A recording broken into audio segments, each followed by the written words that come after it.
Hey guys, tonight we pull back the curtain on a different kind of history. True crime.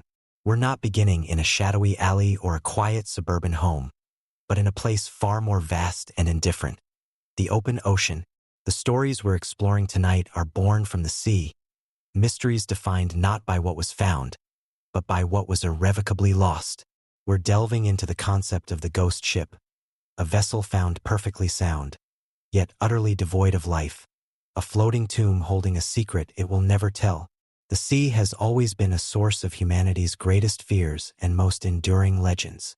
It is a world without landmarks, a place where a ship can sail over the horizon and simply cease to be. The mystery we begin with tonight is the archetype of them all. A story so strange and so complete in its ambiguity that it has haunted our collective imagination for a century and a half. It's a case where the lack of answers is the loudest, most chilling part of the narrative. A perfect void in maritime history. Before you get comfortable, maybe take a moment to listen to the quiet in your own space.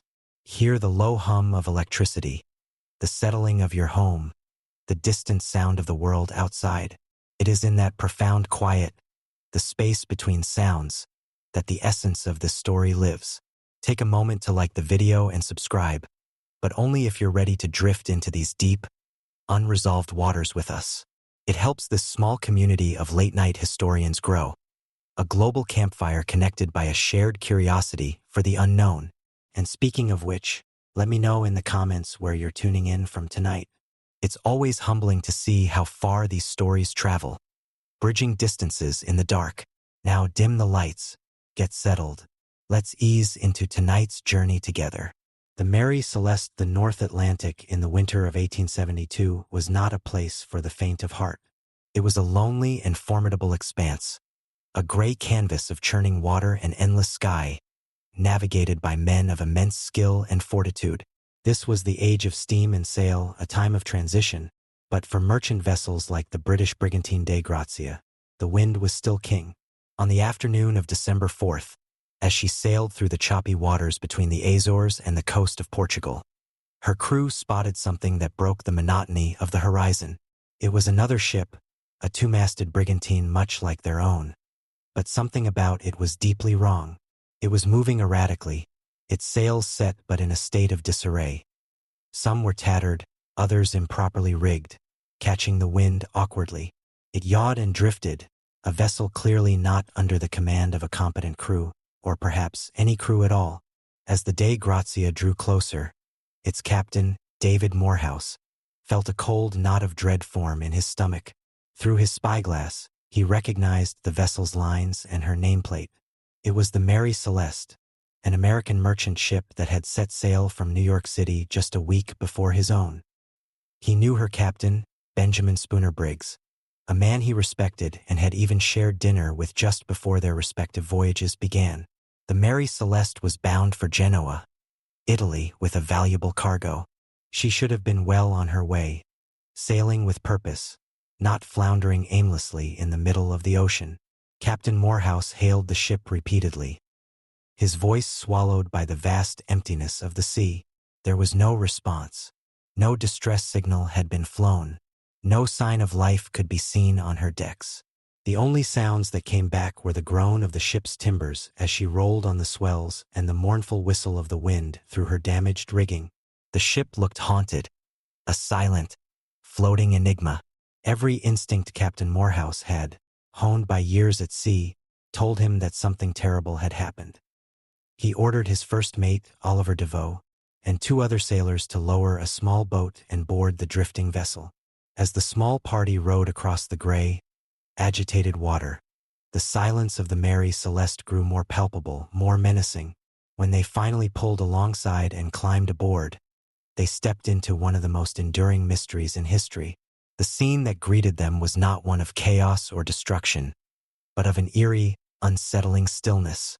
The ship was wet, her decks slick with sea spray, and there was over 3 feet of water sloshing in the hold. But this was not an unusual amount for a wooden ship of her size and was easily manageable with the ship's pump, which was found to be in working order. The Mary Celeste was, by all accounts, completely seaworthy. The first major clue was what was missing. The ship's single lifeboat, A small yawl that should have been secured on top of the main hatch was gone. This immediately suggested that the crew had abandoned the ship.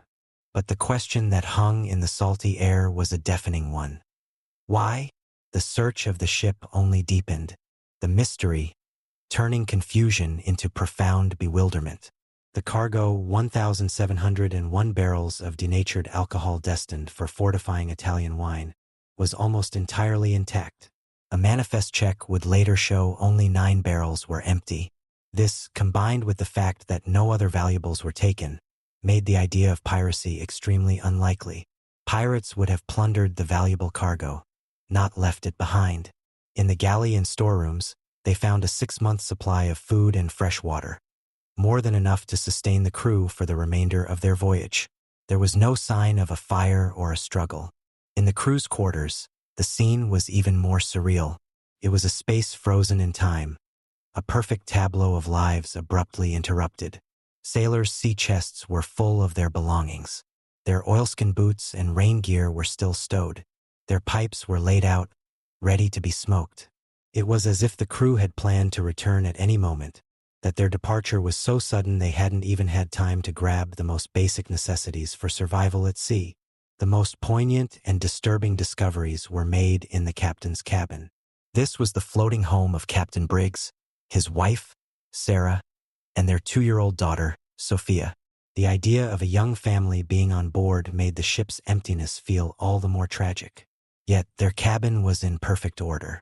Mrs. Briggs's sewing machine had a small vial of oil sitting upright on its surface, a detail that powerfully suggested the ship had not encountered a storm violent enough to knock it over. A child's toys were neatly put away. Clothes were folded. The captain's logbook lay open on his desk. The final entry was dated at 8 a.m. on November 25th, 10 days prior. It recorded the ship's position as just off the Azores island of Santa Maria and noted fair winds. It contained absolutely nothing to suggest any kind of trouble or alarm. On the ship's slate, a log for recording daily information. The last entry noted they had reached the island of St. Mary's on the 25th. After that, 10 days of complete, unexplained silence.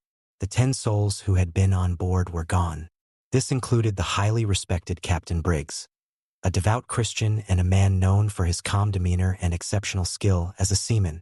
He was not a man prone to panic. His wife, Sarah, was also an experienced sailor's wife, accustomed to life at sea. The crew of 7 was composed of competent, mostly German sailors. What could have compelled this professional captain and his seasoned crew to abandon a perfectly sound ship, taking a woman and a small child with them, into a small, open lifeboat in the middle of the treacherous Atlantic? To make such a choice would have been a death sentence, unless the situation they were fleeing from on the Mary Celeste was perceived to be even more perilous. Yet, there was no evidence of such a threat. The boarding party from the Dei Grazia searched the ship from bow to stern, looking for any clue. There were no bloodstains to suggest a mutiny or violence. The ship's sextant and chronometer, vital navigational tools, were missing, which suggested an orderly and planned evacuation, not a panicked flight. But this contradicted the evidence of personal items left behind. It was a paradox at every turn. The story of the Mary Celeste is not a story of a shipwreck, but of an evaporation. It's as if the vessel had sailed through a tear in the fabric of reality, and the 10 souls on board simply stepped through it, leaving everything else untouched. The ship itself was a ghost, a perfectly preserved stage where the actors had vanished mid-scene. The discovery left Captain Morehouse with a difficult decision. Leaving the ship adrift would be a danger to other vessels, and it was a valuable prize worth salvaging. He made the difficult choice to split his own small crew, sending his first mate Oliver Devoe and 2 other men to sail the ghost ship alongside the Dei Grazia. Their destination was Gibraltar, the nearest British port, where a Vice Admiralty court would convene to investigate the matter and award the salvage rights. As the 2 ships began their slow, parallel journey across the sea, one full of living men and the other a silent, empty shell, the mystery only deepened. The sailors on the Dei Grazia could only look across the water at the Mary Celeste and wonder what had happened during those 10 silent days between the last log entry and its discovery. What fear could have been so great that it drove a captain to abandon his ship and lead his family and crew to their almost certain doom? The courtroom in Gibraltar, they hoped, would provide answers. But they were wrong. The official inquiry would only muddy the waters further, turning a maritime tragedy into an enduring and legendary puzzle. The mystery of the Mary Celeste had only just begun. When the Dei Grazia and its silent, mysterious companion, the Mary Celeste, finally sailed into the harbor at Gibraltar, they brought with them a story that was already beginning to feel less like a maritime incident and more like a chilling piece of folklore. The hope that a formal inquiry would bring clarity to the situation was quickly extinguished. Instead, the case descended into a legal quagmire, fueled by suspicion, incompetence, and the unyielding stubbornness of one man. Frederick Flood, the Attorney General of Gibraltar and the Queen's Proctor for the Admiralty. From the moment he heard the testimony of Captain Morehouse and his crew, Flood was convinced of foul play. The idea of a perfectly sound ship being abandoned on the high seas was, to his mind, an absurdity. He believed that the only logical explanation was that a crime had been committed, and he cast the crew of the Dei Grazia as his prime suspects. The British Vice Admiralty Court, which convened to adjudicate the salvage claim, became Flood's stage. He saw a conspiracy where there was none, painting a lurid and unsubstantiated picture of what might have happened.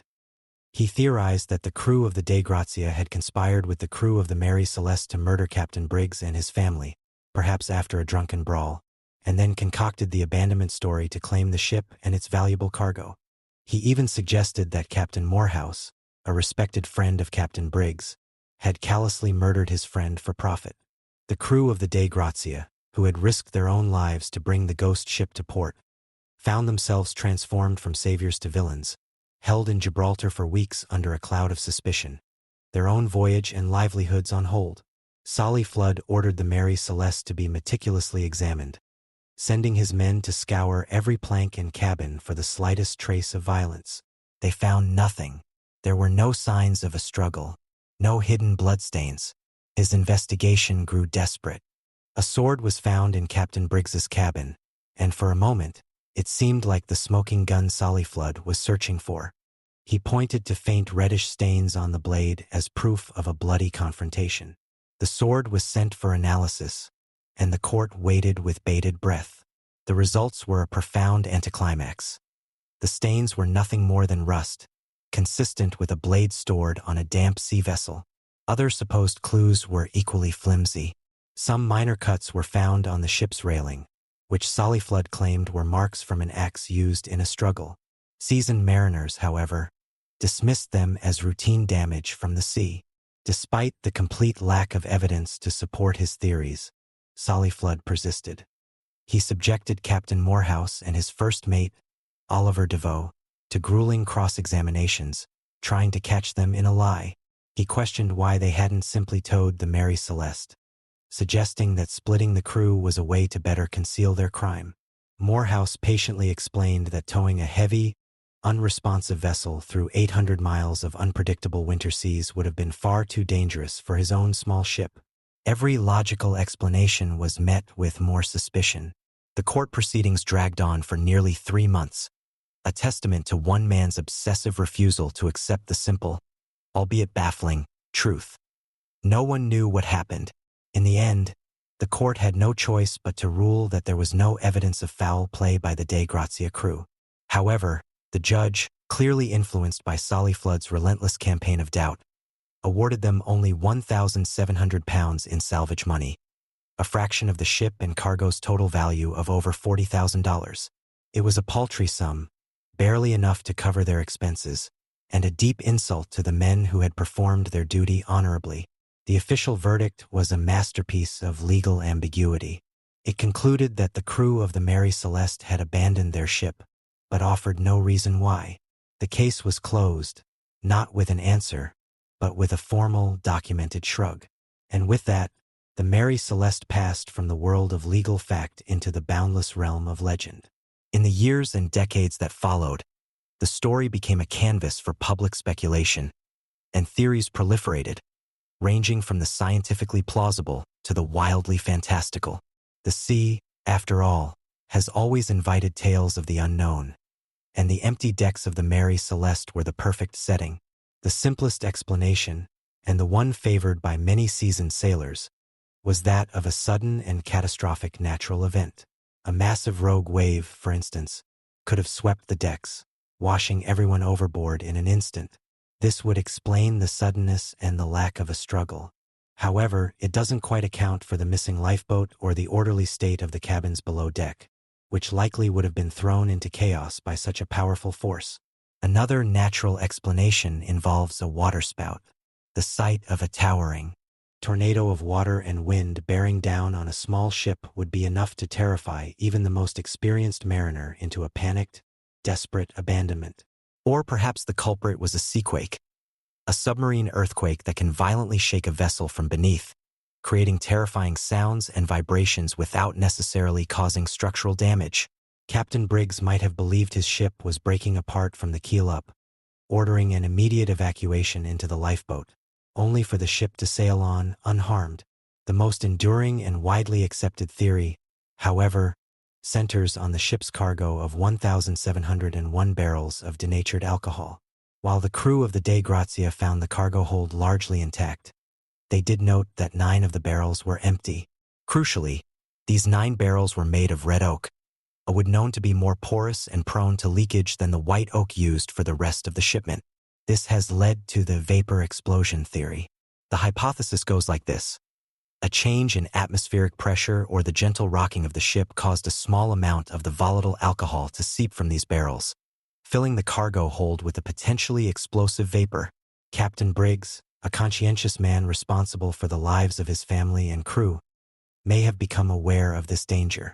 Perhaps he heard a low rumbling from the hold, or upon opening the main hatch, saw a frightening cloud of vapor escape. Fearing an imminent and catastrophic explosion that would blow the ship to pieces, he made the calculated decision to order a temporary precautionary evacuation. This theory neatly explains many of the mysteries. He would have ordered the crew to launch the lifeboat, but to keep it tethered to the Mary Celeste with a long towline, like the main halyard rope which was later found trailing in the water behind the ship. They would wait at a safe distance for the danger to pass. He would have taken his navigational instruments, the missing sextant and chronometer, to keep track of their position while they waited. This explains the orderly nature of the evacuation. But what happened next? In this scenario, a sudden storm or a large, unexpected wave could have snapped the towline, casting the small, fragile lifeboat adrift. Or perhaps the wind simply picked up, and the large, empty Mary Celeste, with its sails still partially set, began to move faster than the crew could row, pulling the line taut until it broke. The image is a heartbreaking one. 10 people in a tiny boat, watching in horror as their only hope of survival, their perfectly sound ship, sails away from them over the horizon, leaving them to the mercy of the vast, unforgiving Atlantic. Of course, over the years, more fanciful explanations have taken root in the public imagination. Whispers of giant squids or other unknown sea monsters attacking the ship and pulling the crew into the depths have persisted since the 19th century. Others have suggested paranormal forces, claiming the ship sailed through some kind of dimensional rift or was targeted by aliens. Theories that, while entertaining, have no basis in evidence. The story was famously fictionalized by a young Arthur Conan Doyle in 1884. His story, J. Habakkuk Jeffson's Statement, presented a sensationalized tale of mutiny and murder aboard a ghost ship called the Marie Celeste. The story was so popular that many of its fictional details, such as meals left uneaten on the table and teacups still warm, became ingrained in the public consciousness as fact, forever blurring the line between the real mystery and its literary myth. The fate of the 10 souls who were on board the Mary Celeste remains, and will likely always remain, unknown. Captain Briggs, his wife Sarah, their 2-year-old daughter Sophia, and the 7 crewmen were never seen or heard from again. No wreckage of the lifeboat was ever found. No bodies ever washed ashore. They simply vanished. The ship itself seemed to carry the weight of this tragedy, becoming an omen of misfortune. After being salvaged, she was sold and passed through the hands of 17 different owners over the next 12 years, bringing financial ruin and bad luck to nearly all of them. Her reputation was so tarnished that she became a pariah of the seas. Her final captain, a man named Gilman C. Parker, bought her at a steep discount with a sinister plan in mind. In 1885, he loaded her with a worthless cargo of scrap and cat food, insured it for a massive sum, and deliberately ran her aground on the Roche-Lois Reef off the coast of Haiti, intending to sink her and claim the insurance money. But in a final, stubborn act of defiance, the Mary Celeste refused to cooperate. The ship struck the reef but did not sink as planned. To finish the job, Parker and his crew set her on fire, but she only partially burned. For years, her charred and broken skeleton remained visible on the reef, a final, haunting monument to her own mysterious and tragic history. The story of the Mary Celeste endures not because of what happened, but because of what we don't know. It is a perfect mystery, a vacuum into which we can pour all of our fears of the unknown. It is a chilling reminder of the awesome power of the natural world and the thin, fragile veil that separates a routine voyage from an eternal enigma. The silence that fell over her decks on that day in November 1872 has never truly been broken. It echoes down through the decades, a quiet, persistent question mark floating on the surface of history. The silence of the open ocean is profound, a vast emptiness that can swallow a crew without a trace. But there is another kind of silence, the kind found deep within the woods, where a single path can lead to oblivion and the quiet is broken only by the rustling of leaves and the secrets the trees keep. For our next story, we travel from the unforgiving sea to the winding trails of Vermont's Green Mountains, to a place that would become known as the Bennington Triangle. The disappearance of Paula Jean Weldon. The silence of the open ocean is profound, a vast emptiness that can swallow a crew without a trace. But there is another kind of silence, the kind found deep within the woods, where a single path can lead to oblivion and the quiet is broken only by the rustling of leaves and the secrets the trees keep. For our story now, we travel from the unforgiving sea to the winding trails of Vermont's Green Mountains, to a place that would become known as the Bennington Triangle. It was the first day of December, 1946. The world was still breathing a collective sigh of relief, settling into the fragile peace of a post-war era. At Bennington College, a progressive and picturesque art school nestled in the rolling Vermont landscape, the students were looking ahead to the holidays. Among them was Paula Jean Weldon, an 18-year-old sophomore from Stamford, Connecticut. Paula was what you might call a typical college student of her time, yet with a distinct artistic and somewhat solitary nature. She was bright, thoughtful, and by all accounts, well-liked, but she was also navigating that difficult, liminal space between adolescence and adulthood, a time of quiet uncertainty. In the days leading up to her disappearance, friends and her roommate had noticed she seemed a bit withdrawn, caught in a spell of melancholy that she couldn't quite articulate. On that Sunday afternoon, the air was crisp and, for a Vermont December, unseasonably mild. A restless energy seemed to have settled over Paula. She decided a long walk would be the perfect antidote, a way to clear her head and connect with the raw, natural beauty that surrounded the campus. She mentioned her plan to her roommate, Elizabeth Johnson, telling her she was going for a hike on the Long Trail, a famous and famously rugged footpath that snakes its way up the entire length of the state, passing over the imposing Glastonbury Mountain not far from the college. She changed into her hiking attire, blue jeans, sneakers, and a vibrant red parka with a fur-lined hood. It was a cheerful, eye-catching outfit, but one that was shockingly inadequate for the reality of a mountain trail in winter. As the sun began its low, weak arc across the sky, her clothing offered little protection against the deep, creeping cold that would inevitably descend with the twilight. Paula left her dorm and began her journey, a solitary figure walking with purpose. Her path towards the trail was not unwitnessed. It was traced by a series of casual, everyday encounters that would later become critical pieces of an impossible puzzle. An employee at the local gas station saw her pass. She stopped into the office of the Bennington Banner, the local newspaper, to ask one of the printers for directions to the trailhead, a testament to her unfamiliarity with that specific route. From there, she began to walk and soon hitched a ride.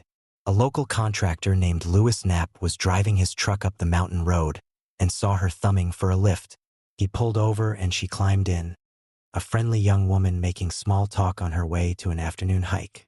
Knapp would later tell investigators that he drove her as far as his truck could go up the increasingly rough road, dropping her off near the trail's entrance around 2:45 p.m.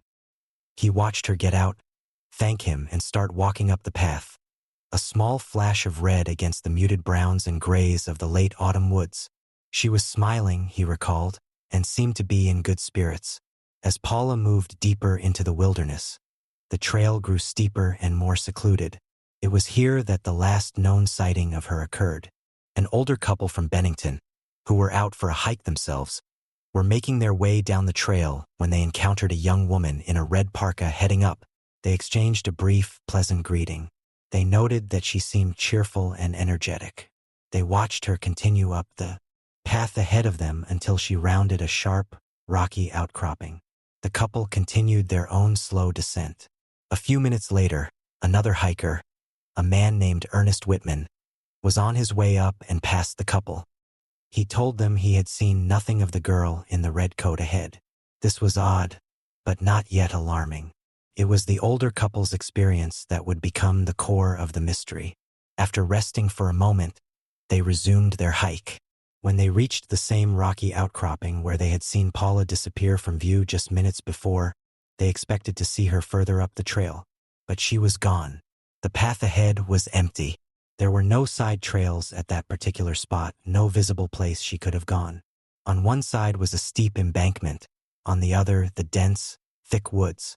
It was as if, in the brief span of time it took for her to round that bend, she had simply been erased from the landscape. They were the last people to ever report seeing Paula Jean Weldon. Back at Bennington College, the afternoon light faded into a cold, dark evening. When Paula didn't return to her dorm room, her roommate, Elizabeth, began to worry. At first, it was a low-level anxiety. Paula was a free spirit. Perhaps she had met friends and decided to stay the night with them. But as the hours stretched on and the dorm room remained empty, concern turned to genuine fear. By the next morning, Monday, December 2nd, when Paula failed to appear for her classes, Elizabeth knew something was terribly wrong. She reported her roommate missing to the college administration. The initial response was slow. It took time for the gravity of the situation to set in. But when Paula's father, Archibald Weldon, arrived from Connecticut, the search began in earnest. Mr. Weldon was an industrial engineer, a pragmatic and methodical man, and he was now thrust into a world that defied all logic and reason. He brought a father's desperate energy to the search, offering a substantial reward for any information and working tirelessly alongside local authorities. The search for Paula Weldon quickly escalated into one of the largest in Vermont's history. The Bennington College community rallied, with hundreds of students and faculty members volunteering to comb the dense, unforgiving terrain of Glastonbury Mountain. They were joined by local police, concerned citizens from town, and eventually the Vermont National Guard. They searched on foot, on horseback, and from the air, a small army of people pushing back against the wilderness. But the mountain was a formidable adversary. The weather, which had been so mild on the day Paula vanished, turned with a vengeance. The temperature plummeted, and a heavy, wet snow began to fall, blanketing the mountainside in a thick layer of white. The storm raged for days, burying any potential clues, footprints, a dropped possession, any sign of her passage. Under an impenetrable shroud of snow and ice, the search became a grim and desperate affair. Volunteers, many of whom were Paula's own classmates, struggled through waist-deep snow, calling her name into a landscape that seemed to swallow the sound. The cold was brutal, and the conditions made a thorough search nearly impossible. For weeks they looked, but they found nothing. Not a single thread from her red parka, not a footprint preserved in a sheltered spot. Not one single solitary piece of evidence to suggest what had happened to her. The investigation itself was plagued by a critical and systemic flaw. In 1946, the state of Vermont had no centralized state police force. Law enforcement was a disjointed patchwork of local town police and county sheriffs, each with their own jurisdiction and methods. There was no established protocol for a large-scale missing persons case, and the effort suffered from a dire lack of coordination. Leads were not properly tracked, potential witnesses were not thoroughly interviewed, and theories were pursued without a clear strategy. The disorganization was so profound and its consequences so starkly illustrated by the Weldon case that it became the primary catalyst for political action. The following year, in 1947, the Vermont State Police was officially formed, a direct legacy of the failure to find Paula. As the official search wound down, turning up empty-handed and exhausted, theories began to swirl, attempting to fill the vacuum left by the absence of facts. The most straightforward explanation was that she had simply gotten lost. Perhaps she had wandered off the trail, become disoriented as darkness fell, and ultimately succumbed to the elements. Her inadequate clothing would have made survival in the sudden cold snap nearly impossible. It was a tragic but plausible scenario. Yet, it didn't sit right with the experienced woodsmen and hunters involved in the search. They found it almost inconceivable that a person could perish on that mountain without leaving a single trace. A body, or at least a fragment of clothing or personal effects, should have been found. The mountain was vast, but the search had been extensive. Another theory emerged, one that painted a picture of a deliberate disappearance. Friends quietly told investigators that Paula had expressed some unhappiness with college life. She had reportedly told her roommate she was going for a long walk, in a tone that, in retrospect, seemed laden with meaning. Could she have orchestrated her own disappearance? Was she running away to start a new life, perhaps to meet a secret lover no one knew about? This was the theory her father most vehemently rejected. He insisted his daughter was a happy, stable girl who, despite any temporary collegiate angst, would never do something so drastic without contacting her family. He believed she was the victim of foul play. He believed someone had taken his daughter from that lonely mountain trail. The truth remained elusive, a ghost that haunted the family and the town. Paula Weldon, a young woman at a crossroads in her life, had walked into the woods and out of the world, leaving behind only a trail of questions and a chilling, enduring quiet. The area where she vanished would soon gain a sinister reputation, a place locals whispered about as the Bennington Triangle, a region of strange disappearances and high weirdness, with Paula as its most famous and most tragic enigma. As the weeks bled into months, the snow on Glastonbury Mountain melted, revealing the forest floor once more.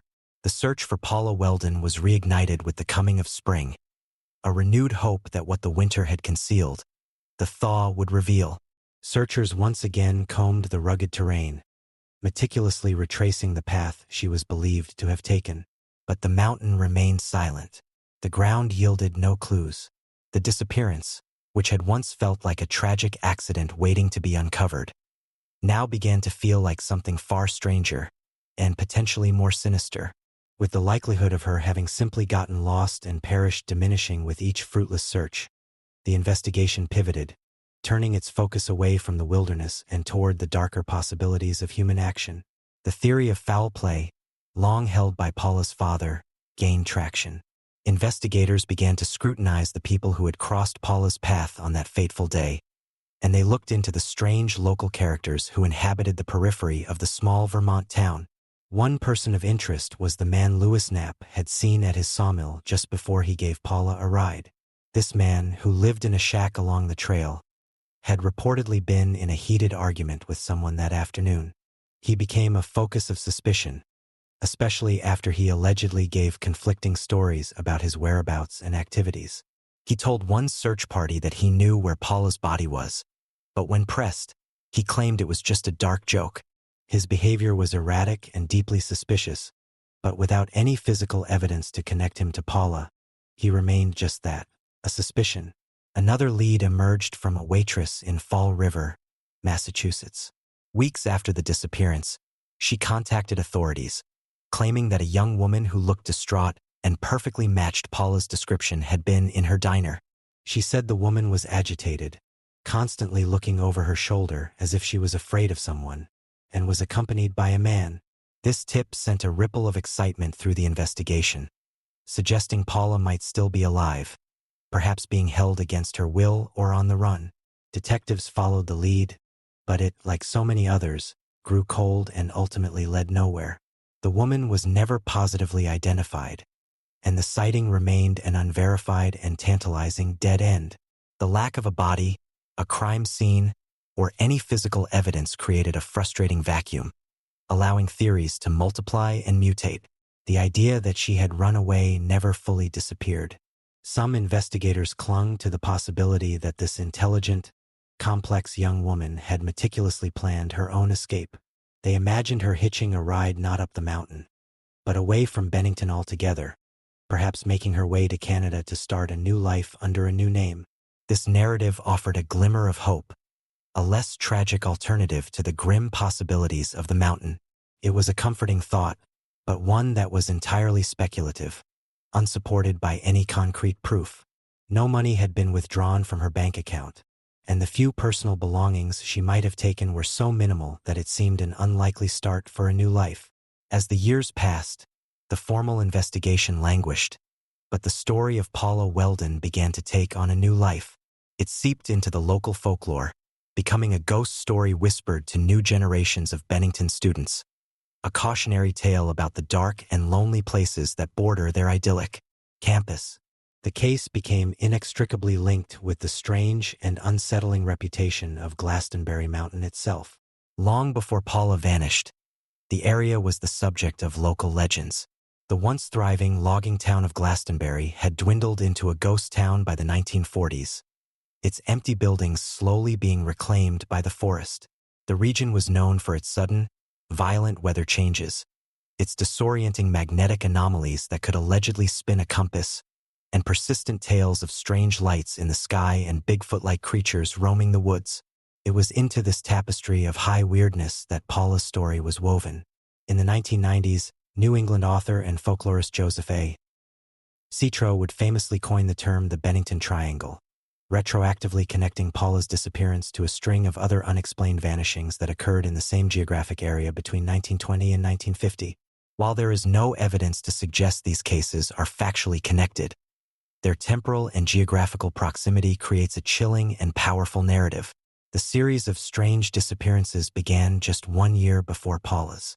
In November 1945, a 74-year-old hunting guide named Mid-Dye Rivers was leading a group of 4 hunters on the slopes of Glastonbury Mountain. He was an experienced woodsman who knew the area like the back of his hand. At one point, he walked ahead of the group to get a better vantage point, told them to wait, and proceeded around a bend. He was never seen again. An extensive search turned up only a single unfired rifle cartridge from his gun, found in a small stream. It was as if he, too, had simply been erased. 3 years after Paula vanished, in December 1949, a 68-year-old veteran named James Tedford disappeared under even more baffling circumstances. He was a resident of the Bennington Soldiers' Home and was returning from a trip to visit relatives. He boarded a bus, and multiple witnesses saw him in his seat, seemingly asleep, as the bus made its way toward Bennington. The bus made its final stop before Bennington, and he was still there. But when the bus pulled into its final destination, James Tedford was gone. All of his luggage, including a suitcase and his wallet, was still on the overhead rack. His seat was empty. No one saw him leave. He had vanished from a moving vehicle. The following year, 1950, brought 2 more disappearances in rapid succession. In October, 8-year-old Paul Jepson was playing on the farm where his mother worked as a caretaker. His mother left him unattended in their truck for about an hour while she tended to some pigs. When she returned, he was gone. An enormous search was launched, with bloodhounds brought in to track his scent. The dogs followed the boy's trail up a local road, but at a particular intersection, the scent just stopped cold, as if he had been lifted into the air. No trace of him was ever found. Just 16 days later, 53-year-old Frida Langer, an experienced hiker, and her cousin went for a walk near the Somerset Reservoir, within the so-called Triangle. During the hike, Frida slipped and fell into a stream. She was soaked and cold and told her cousin she was going to head back to their campsite to change clothes while he continued on. It was a short walk back on a clearly marked trail. She never arrived. She was the only one of the 5 triangle victims whose body was ever found. 7 months later, in May 1951, her remains were discovered in a clearing near the reservoir, in an area that had been repeatedly and thoroughly searched in the weeks following her disappearance. The state of decomposition was so advanced that no cause of death could ever be determined. The mysterious appearance of her body in a place that had already been declared clear only added another layer of strangeness to the saga.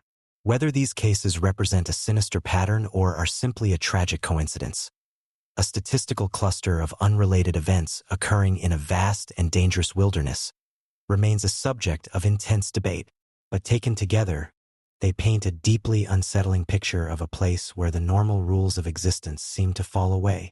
Paula Weldon's case stands at the heart of this dark folklore. She is the most famous of the Bennington Triangle's lost souls. Her story a potent symbol of the fragility of life and the terrifying ease with which a person can be utterly erased from the world. Paula's legacy is twofold.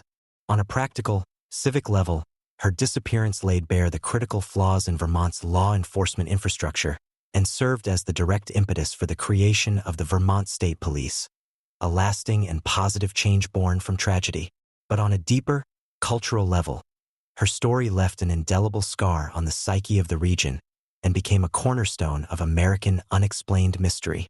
She walked up a path on a Sunday afternoon and, in the space between one footstep and the next, simply ceased to be. There was no confession, no ransom note, no body, no closure. There was only the rustling of the leaves in the green mountains, the deepening winter darkness, and an absence that has now stretched for more than 75 years. A cold case that has become something more. A modern myth, a chilling testament to the enduring power of the unknown. The Jamison family disappearance. Paula Weldon walked into the woods and seemingly vanished from the world. A single person swallowed by the wilderness. But what happens when an entire family, a modern family in their truck, does the same on a lonely mountain road, leaving behind a series of bizarre and contradictory clues? Our next story takes us from the old woods of Vermont to the desolate mountains of Oklahoma.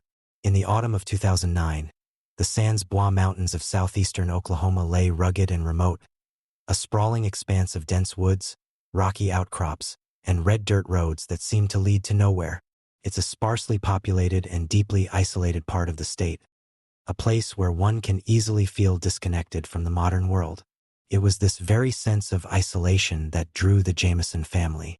Bobby, 44, his wife Sherilyn, 40, and their bright-eyed 6-year-old daughter, Madison, were looking for a fresh start, a sanctuary from the troubles that had been plaguing their lives.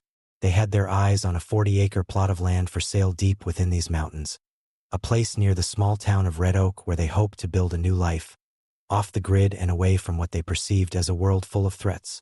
On October 8th, a cool Thursday, they loaded up their white pickup truck, taking their beloved family dog, Maisie, with them. They drove out from their home in Eufaula, heading into the mountains to view the property, full of a fragile hope for the future. They were never seen alive again. For 8 days there was silence. The family's relatives grew worried when they couldn't reach them, but assumed they might be on a short, impromptu trip. Then, on October 16th, a group of men out riding their ATVs through the backwoods stumbled upon a discovery that would launch one of Oklahoma's most baffling and disturbing mysteries. There, on the side of a lonely, rutted dirt road in Latimer County, sat the Jamisons' white pickup truck. It was parked and locked, covered in a thin layer of dust and leaves, clearly having been there for some time. There was no immediate sign of violence, no shattered windows or obvious struggle, but the stillness of the scene was profoundly unnerving. The discovery immediately triggered an official investigation, but the scene inside the truck only served to deepen the confusion, presenting a series of paradoxes that defied easy explanation. The family was gone, but nearly all of their most important and valuable possessions had been left behind. On the front seat lay Sherilyn's purse and Bobby's wallet, containing their IDs and what little cash they had on them. Their cell phones were there, as was a GPS unit. Robbery seemed an unlikely motive, a theory that was powerfully reinforced by the most shocking discovery of all. Tucked away in a bank bag and hidden under the driver's seat was a staggering $32,000 in cash. It was a life-altering amount of money, yet it had been left untouched. And then there was Maisie, the family's dog, a small border collie mix that Madison adored, was found inside the cab of the truck.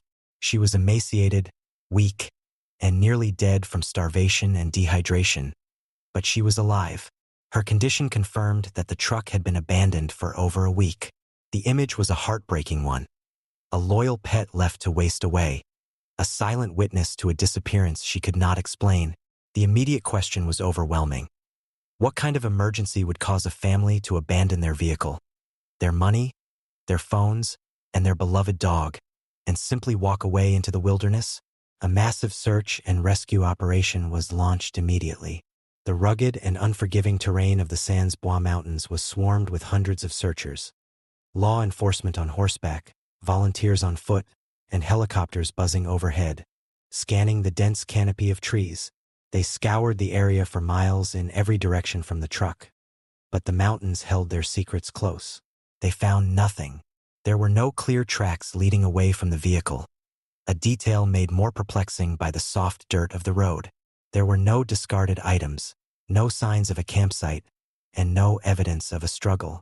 It was as if the family of three had parked their truck, stepped out onto the road, and been lifted into the sky, vanishing without a trace. As investigators began to dig into the Jamison's background, the mystery shifted from the external circumstances to the internal world of the family itself.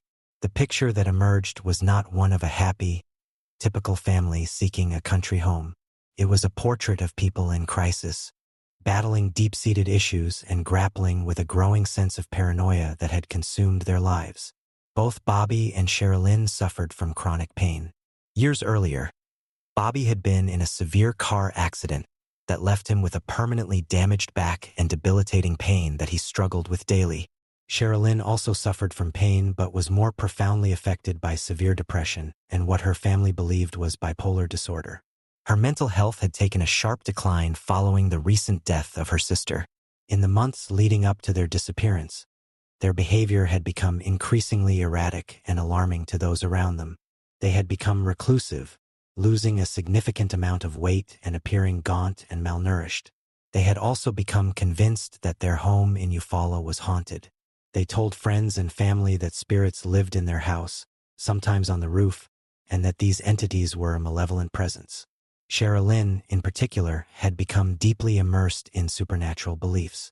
She had purchased what she called a witch's Bible and would leave long, rambling messages on her friends' answering machines about her spiritual warfare. Inside a storage container the family owned, investigators found bizarre, spray-painted messages that some described as satanic in nature, diatribes against unseen forces. This belief in a supernatural threat was not a passive one. It had become the central, organizing principle of their lives. Their local pastor told investigators a story that captured the depth of their paranoia. Just before they vanished, Bobby had come to him with a strange request. He said there were spirits on the roof of his house, and he wanted to know if the pastor could get him special bullets or satanic bullets that would be effective in killing them. The request was so strange it had deeply unsettled the pastor, who now feared the family had been targeted by a cult or that their shared delusions had finally spiraled out of control. This bizarre background opened up a host of unsettling possibilities for investigators. Was this a case of a folie à deux, or a shared psychosis, where two or more people feed off each other's delusions until they lose touch with reality? Had the Jamisons, in their altered state of mind, willingly walked into the wilderness as part of some bizarre spiritual quest or ritual, believing they were escaping the spirits that haunted them, only to become tragically lost? It was a disturbing theory, but it seemed to align with their increasingly erratic state of mind and their expressed desire to get away from it all. The investigation took another chilling turn when police analyzed the family's cell phones. On Bobby's phone, they found one final photograph, taken on the day they disappeared. The image was of 6-year-old Madison, standing outside by the truck. She isn't smiling. She isn't crying. She stands with her arms crossed tightly over her chest, a defiant, almost sullen expression on her small face. In the vacuum of the unknown, the photo became a Rorschach test for anyone who saw it. To some, it was the look of a perfectly normal child who was tired, cold, and being forced to pose for a picture she didn't want to take. To others, it was something more haunting, the look of a child in deep distress, a silent plea for help, or a reflection of the intense, toxic stress that had enveloped her family. The photo felt heavy with unspoken meaning, a final, frozen moment before the family stepped into oblivion. Adding to the puzzle was the data from their GPS. It showed that they had not driven directly to the property they intended to view. Instead, they had driven past it, then turned around and backtracked, stopping at the spot where the truck was found, about a mile away from their destination. Were they lost? Or were they looking for something or someone else? The strange detour, the bizarre beliefs, the large sum of cash, and the final, haunting photo of their daughter. It all coalesced into a mystery with no clear center. The search for their bodies had only just begun, a search that would last for 4 long, agonizing years before the mountains would finally, and grimly, give up their dead. For 4 long years, the Jamison family existed only as a ghost story, a cautionary tale whispered in the small towns bordering the vast, indifferent wilderness of the Sans Bois Mountains. Their white pickup truck, a final, tangible link to their existence, had been towed away to an evidence lot, but their presence lingered on that lonely dirt road, a palpable absence that refused to fade. For the family left behind, parents, siblings, and Sherilyn's older son from a previous relationship, these were years of agonizing limbo. The lack of answers was a unique and cruel form of torture, a wound that could not begin to heal because the nature of the injury was still unknown. Were they alive somewhere, having successfully vanished to start a new life? Were they being held captive? Or had they met a tragic end out in the woods, their remains waiting to be found? Every possibility was a source of both torment and a fragile, flickering hope. In the vacuum of evidence, theories proliferated, each attempting to impose a narrative onto the chaos. The investigation, while officially open, grew cold, and the case became a canvas for speculation, with each theory reflecting a different facet of the family's troubled lives. The most prominent and persistent theory, favored by many in law enforcement, was that the Jamisons had become entangled in the dangerous world of rural methamphetamine trafficking. The Sans Bois Mountains were known as a hotbed for small, clandestine meth labs, hidden deep in the woods where the chemical smells and suspicious activity would go unnoticed. The $32,000 in cash found in the truck was the central pillar of this theory. To seasoned narcotics investigators, such a large sum of bundled cash, carried into a remote location, screamed of a drug deal. The family's physical appearance in the months before they vanished, gaunt, malnourished, with what some described as a hollowed-out look, also fit a profile associated with heavy stimulant use. Proponents of this theory pieced together a plausible, if grim, scenario. The Jamisons were not buying a plot of land. They were on their way to a prearranged meeting to either buy or sell a large quantity of methamphetamine. Something went terribly wrong. Perhaps it was a dispute over money or product. Perhaps they stumbled upon a lab they weren't meant to see, witnessing something that marked them for death. This would explain a violent end, but it did not explain the central paradox. Why was the money left behind? Criminals who kill for drugs almost invariably take the cash. One dark permutation of the theory suggested that perhaps the Jamisons were not the victims of a robbery, but of a message. Killing them and leaving the money might have been a statement, a warning to others in the local drug trade. Still, it felt incomplete. Why abandon the dog? Why would a family bring their 6-year-old daughter to a high-stakes drug deal? The questions chipped away at the theory's foundation, leaving it wobbly and unsatisfying. A second, more personal theory focused on the turmoil within the family itself. Investigators had uncovered a deep and bitter rift between the Jamisons and Bobby's father, Bob Jamison Sr. The evidence for this was an extraordinary document found inside the abandoned truck. An 11-page, rambling, and vitriolic letter written by Sherilyn to her father-in-law. The letter was a torrent of rage and fear, accusing Bob Sr. of being a threat to her family, involved in gangs and other nefarious activities, and expressing a profound desire to be rid of his influence. The hostility was palpable. This, combined with the fact that Bobby had recently filed a lawsuit against his father over a property dispute, painted a picture of a family feud that had reached a boiling point. Could this conflict have escalated to violence? Investigators seriously considered the possibility that someone, perhaps a hitman hired by an enemy, had murdered the family. Bob Jamison Sr. was questioned extensively. He maintained his innocence, insisting that he loved his son and his granddaughter, and that his conflict was primarily with Sherilyn, whom he believed was a destructive influence on his son. He had an alibi for the time of the disappearance and, according to reports, passed a polygraph examination. While polygraphs are not infallible, and the cloud of suspicion never fully lifted in the court of public opinion, law enforcement could find no concrete evidence to link him to the crime. The cult hit list that the family's pastor had mentioned also fed into this theory of an external threat, suggesting the Jamisons' paranoia may not have been entirely unfounded, but perhaps an exaggerated response to a real, human danger they could not articulate clearly. The third category of theories was by far the strangest, delving into the family's own fractured psychological state. This was the theory of a willing disappearance, a spiritual quest gone horribly wrong. The evidence for this was ample. Sherilyn's witch's Bible, the strange writings in their storage container, their conviction that their house was haunted, and Bobby's desperate search for satanic bullets. This wasn't just a casual interest in the supernatural. It was a consuming obsession that had reshaped their reality. Could they have driven into the Sans Bois Mountains not to buy land, but to find a spiritual sanctuary, a place to perform a ritual to cleanse themselves of the spirits they believed were tormenting them? This scenario suggested that the family, in a state of shared psychosis, willingly walked into the wilderness, leaving behind all their worldly possessions, the truck, the phones, the money, as these things would be meaningless in the spiritual realm.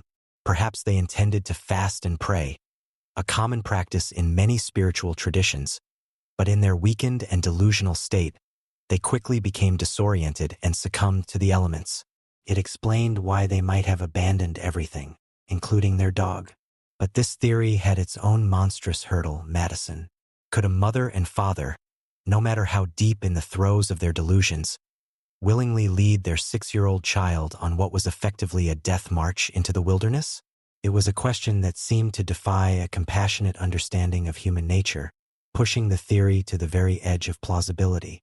For 4 years, these competing narratives were all that existed. Then, in November of 2013, the waiting ended. A group of deer hunters were navigating a particularly remote and rugged part of the mountains, a full 3 miles in a straight line from where the truck had been found. It was not an area accessible by any road, a place of steep inclines and dense underbrush. There, scattered on the forest floor, they found human bones. They immediately contacted the authorities. The scene was somber and grim. Forensic investigators arrived to find the partial skeletal remains of 3 individuals. They were lying close together, side by side, and all were positioned face down on the ground. The discovery brought a wave of grim relief to the family and investigators. The where was finally answered. Dental records soon confirmed what everyone suspected. The remains belonged to Bobby, Sherilyn, and little Madison Jamison. The family had been found. But the discovery, instead of providing closure, opened up a new, more frustrating chapter of the mystery. The Oklahoma Medical Examiner's Office conducted a thorough analysis of the remains, but the 4 years the bodies had spent exposed to the elements had erased most of the evidence. The final autopsy report was a testament to the ambiguity of the case. The official cause of death for all 3 members of the Jamison family was listed as undetermined. The bones were too decomposed and scavenged by animals to show clear signs of trauma like knife marks, and with no soft tissue remaining, it was impossible to determine if they had been poisoned or had died from something like hypothermia or dehydration. One detail, however, became a major point of contention. A small circular hole, about the size of a .22 caliber bullet, was found in the back of Bobby's skull. To some, including a forensic anthropologist who reviewed the case, this was a clear gunshot wound, definitive proof of murder. If Bobby had been shot from behind, it would rewrite the entire narrative, strongly pointing to a third-party killer or a murder-suicide scenario where Sherilyn was the perpetrator. However, The state's medical examiner remained unconvinced. In the official report, the hole was deemed inconclusive, with the possibility that it was not a bullet hole at all, but simply post-mortem damage caused by animals or natural decay. Without a bullet or fragments, it was impossible to be certain. This single, disputed hole in the skull became a symbol of the entire case, a piece of evidence that could be interpreted in completely opposite ways, leading to wildly different conclusions. With the inconclusive autopsy, all the old theories were reevaluated in the new light of the discovery. The murder-suicide theory now seemed more plausible. Perhaps Sherilyn, in a final, desperate act of depression, had shot Bobby, then caused her own death and that of her daughter, possibly through a drug overdose that would no longer be detectable. The positioning of the bodies, lying together, could be seen as a final funereal arrangement. The foul play theory also remained strong. The fact that their bodies were found in such a remote and difficult-to-reach location made it seem unlikely that the family, especially a 6-year-old child in a weakened state, could have walked there on their own. It seemed more probable that they were killed elsewhere and their bodies were dumped in that spot, a place where the killer assumed they would never be found. But this circled back to the same frustrating questions. Who was the killer and why did they leave the money? Even the theory of getting lost and dying of exposure had to be reconsidered. While the bodies being found together is somewhat unusual for exposure victims, who often separate in the final, delirious stages of hypothermia, it is not impossible. Perhaps they had huddled together for warmth in their final moments. But the distance from the truck and the difficulty of the terrain remained significant obstacles to this theory. The Jamison family disappearance remains one of the most profoundly unsettling and unsolved cases in recent American history. It is a perfect storm of mystery, where every clue is a paradox and every theory is riddled with contradictions. It is a story about mental illness, poverty, family strife, and rural paranoia, all wrapped in a blanket of the unexplained. We are left with a series of haunting images. A truck abandoned on a dirt road, a bag full of cash, a final, defiant photo of a little girl, and 3 skeletons lying face down in the woods. The family drove into the mountains searching for peace, for a sanctuary from the ghosts that haunted their minds. Instead, they found a dark and enduring silence, leaving the rest of us with a puzzle that has no solution, a story with no final chapter. The mystery of the Jamisons is a puzzle of strange behaviors and physical clues left at a scene. But some cases are not defined by what is found, but by what is sent. For our next story, the weapon wasn't a gun or a knife, but words on paper, mailed to an entire town to tear its secrets and its people apart. The Circleville letter writer in 1976, Circleville, Ohio, was the quintessential American small town. Nestled just south of Columbus, it was a quiet, agricultural community where life moved at a slower pace, governed by the changing of the seasons. It was a place where roots ran deep, where families had known each other for generations, and where the local gossip network was more efficient than any newspaper. But that deep-seated familiarity, the very thing that made Circleville feel safe and predictable, was about to be weaponized. An unseen and unknown figure was preparing to launch a campaign of psychological terror that would hold the town in its grip for nearly 2 decades, turning neighbors into suspects and transforming the daily act of checking the mail into a moment of dread. This figure would become known only as the Circleville letter writer. The letters began arriving in the late spring of 1976, innocuous white envelopes appearing in mailboxes across town. But their contents were anything but innocent. Written in a distinctive and slightly crude block lettering, as if to disguise the author's natural handwriting, the letters were poison pen missives of the darkest kind. They were anonymous, accusatory, and deeply threatening. While many residents and officials would eventually receive them, it soon became clear that the campaign had a central target: a well-liked local woman named Mary Gillespie. Mary Gillespie was a bus driver for the Westfall School District, a familiar and friendly face to hundreds of children and their parents.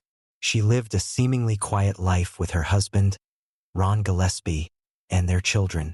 The letters, however, painted a very different picture. They accused Mary, in vulgar and explicit terms, of having an affair with the school superintendent, Gordon Massey. The writer claimed to have been watching her, detailing her movements and habits with a chilling intimacy that suggested they were close by, hiding in plain sight. "I know where you live," one of the first letters warned her directly. "I've been observing your house and I know you have children. This is no joke. Please take it serious." At first, Mary and Ron tried to dismiss the letters as a cruel, isolated prank, the work of a bored or malicious individual with too much time on their hands. They kept the letters to themselves, hoping that if they ignored the author, the harassment would simply fade away. They were wrong. The writer was not seeking a private confrontation. They were seeking a public shaming. When the Gillespies didn't respond, the writer widened their net. The same accusatory letters began to be sent to their relatives, their friends, and their neighbors. Then they were sent to the Westfall School Board, the superintendent's office, and even local businesses. The writer's goal was clear: to destroy Mary Gillespie's reputation and career, demanding that she be fired from her job as a bus driver. The private nightmare of the Gillespie family was now a public spectacle. The anonymous letters became the talk of the town, fueling a wildfire of gossip and suspicion. In the diners, post office, and grocery store aisles of Circleville, people whispered about the allegations, wondering if they were true, and more importantly, wondering who could be writing them. The writer's knowledge of the community was unnerving. They seemed to know personal details about many residents, weaving them into the letters to create an atmosphere of pervasive surveillance. It felt as if everyone had a secret, and the letter writer knew them all. For Mary and Ron, the psychological toll was immense. They felt besieged, their lives systematically dismantled by an invisible enemy. The harassment soon escalated beyond the mail. Crude, hand-painted signs began to appear along Mary's daily bus route, large wooden placards repeating the same vulgar accusations for all the world, and all her students to see. Every morning, Ron would have to drive the route ahead of her, his stomach in knots, searching for new signs to tear down before his wife and the children on her bus could see them. It was a daily ritual of humiliation and rage. Ron Gillespie, described by those who knew him as a quiet but fiercely protective man, became consumed by the need to unmask their tormentor.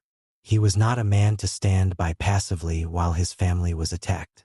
He began his own investigation, compiling a list of potential suspects. He confided in his sister that he suspected his own brother-in-law, Paul Freshour, might be the writer. The two men had a history of bad blood, and Ron believed Freshour held a grudge. He began carrying a handgun for protection, a clear sign that he feared the writer's threats of violence were real and that a confrontation was inevitable. The stress was eating him alive, transforming him from a quiet family man into a man on the edge, desperate to fight back against a faceless foe. The letters continued relentlessly throughout 1976 and into the summer of 1977. By then, the Gillespies had been living in a state of siege for over a year. The breaking point came on the evening of August 19, 1977. The phone rang in the Gillespie home. According to the family, Ron's daughter answered, and the person on the other end said something that made her hand the phone to her father, believing it was the letter writer. What was said in that brief conversation is unknown, but it was enough to send Ron into a rage. He grabbed his .22 caliber pistol, stormed out of the house, and got into his car, telling his children he was going to confront the person who had been terrorizing them. He sped off into the night. It was the last time his family would see him alive. Later that night, the Pickaway County Sheriff's Department received a call. A car had been found crashed into a tree on a dark country road. It was Ron Gillespie's car, and he was dead behind the wheel. The sheriff at the time, Dwight Radcliffe, quickly ruled the death an accident. His official report stated that Ron, who had been drinking earlier in the day, had lost control of his vehicle and crashed. The case seemed open and shut. However, a crucial piece of evidence complicated this simple narrative. When the family recovered Ron's handgun from the scene, they discovered that one round had been fired from it. Sheriff Radcliffe had an explanation for this as well. He theorized that Ron, in his frustrated and inebriated state, had likely fired his gun at one of the writer's signs along the road before losing control and crashing. But to the Gillespie family, and to many in the community, this story felt thin. They believed Ron had been forced off the road by another vehicle. They believed he had fired his weapon not at a sign, but at his attacker in a final, desperate act of self-defense. They believed his death was not an accident, but a murder, a fatal escalation in the letter writer's campaign of terror. The writer had moved from words to violence, and the town of Circleville now had a potential killer in its midst. After Ron's death, an eerie silence fell. For a time, the letters stopped. Mary Gillespie, now a grieving widow, hoped that her husband's tragic death had finally satisfied the writer's thirst for vengeance.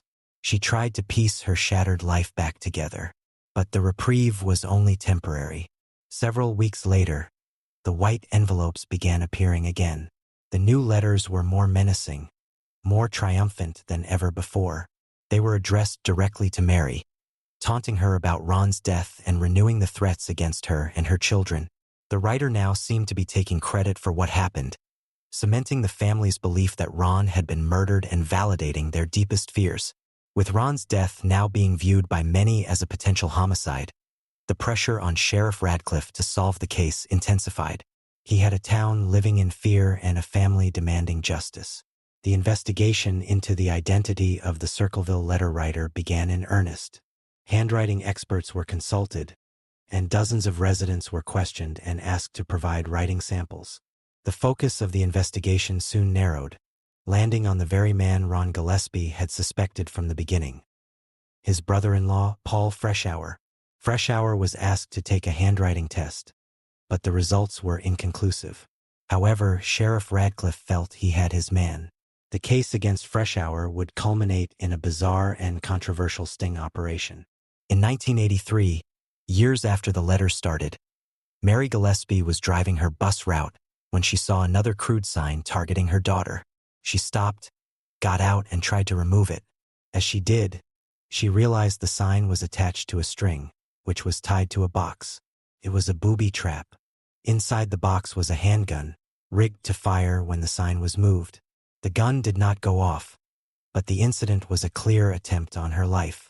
Sheriff Radcliffe used this event to finally arrest Paul Freshour, not for the letters, but for attempted murder. The evidence was circumstantial, but Radcliffe was confident. The mystery of the Circleville letter writer seemed to be solved, but the trial and Freshour's subsequent imprisonment would prove to be almost as strange and unsettling as the letters themselves. Even with a man behind bars, the poison pen campaign was far from over.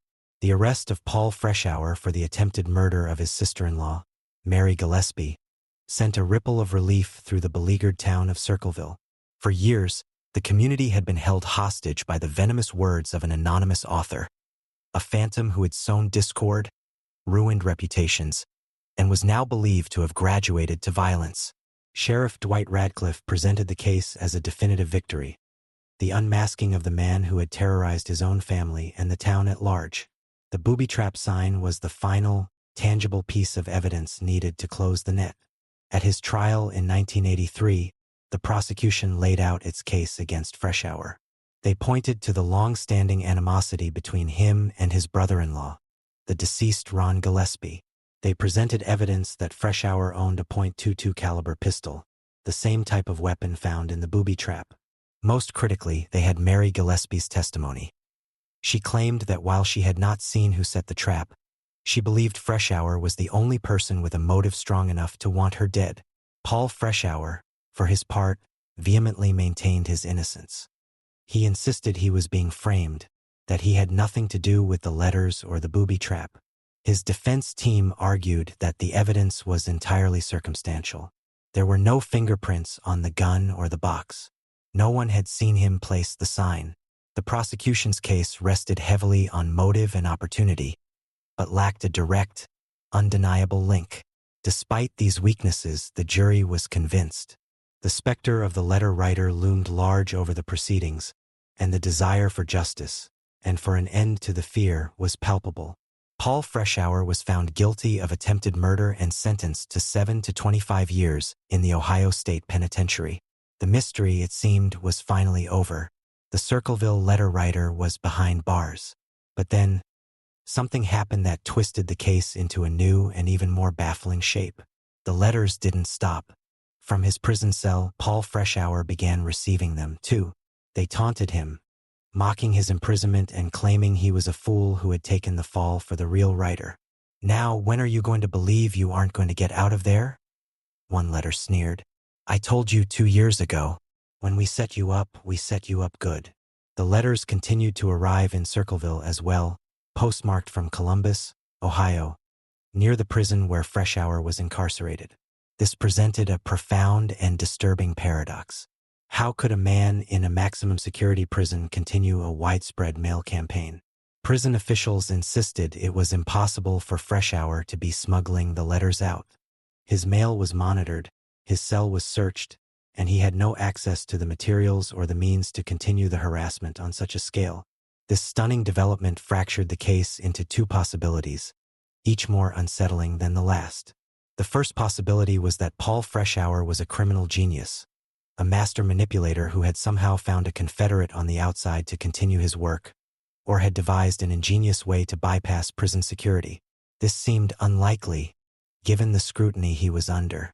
The second, more chilling possibility was that the authorities had gotten the wrong man.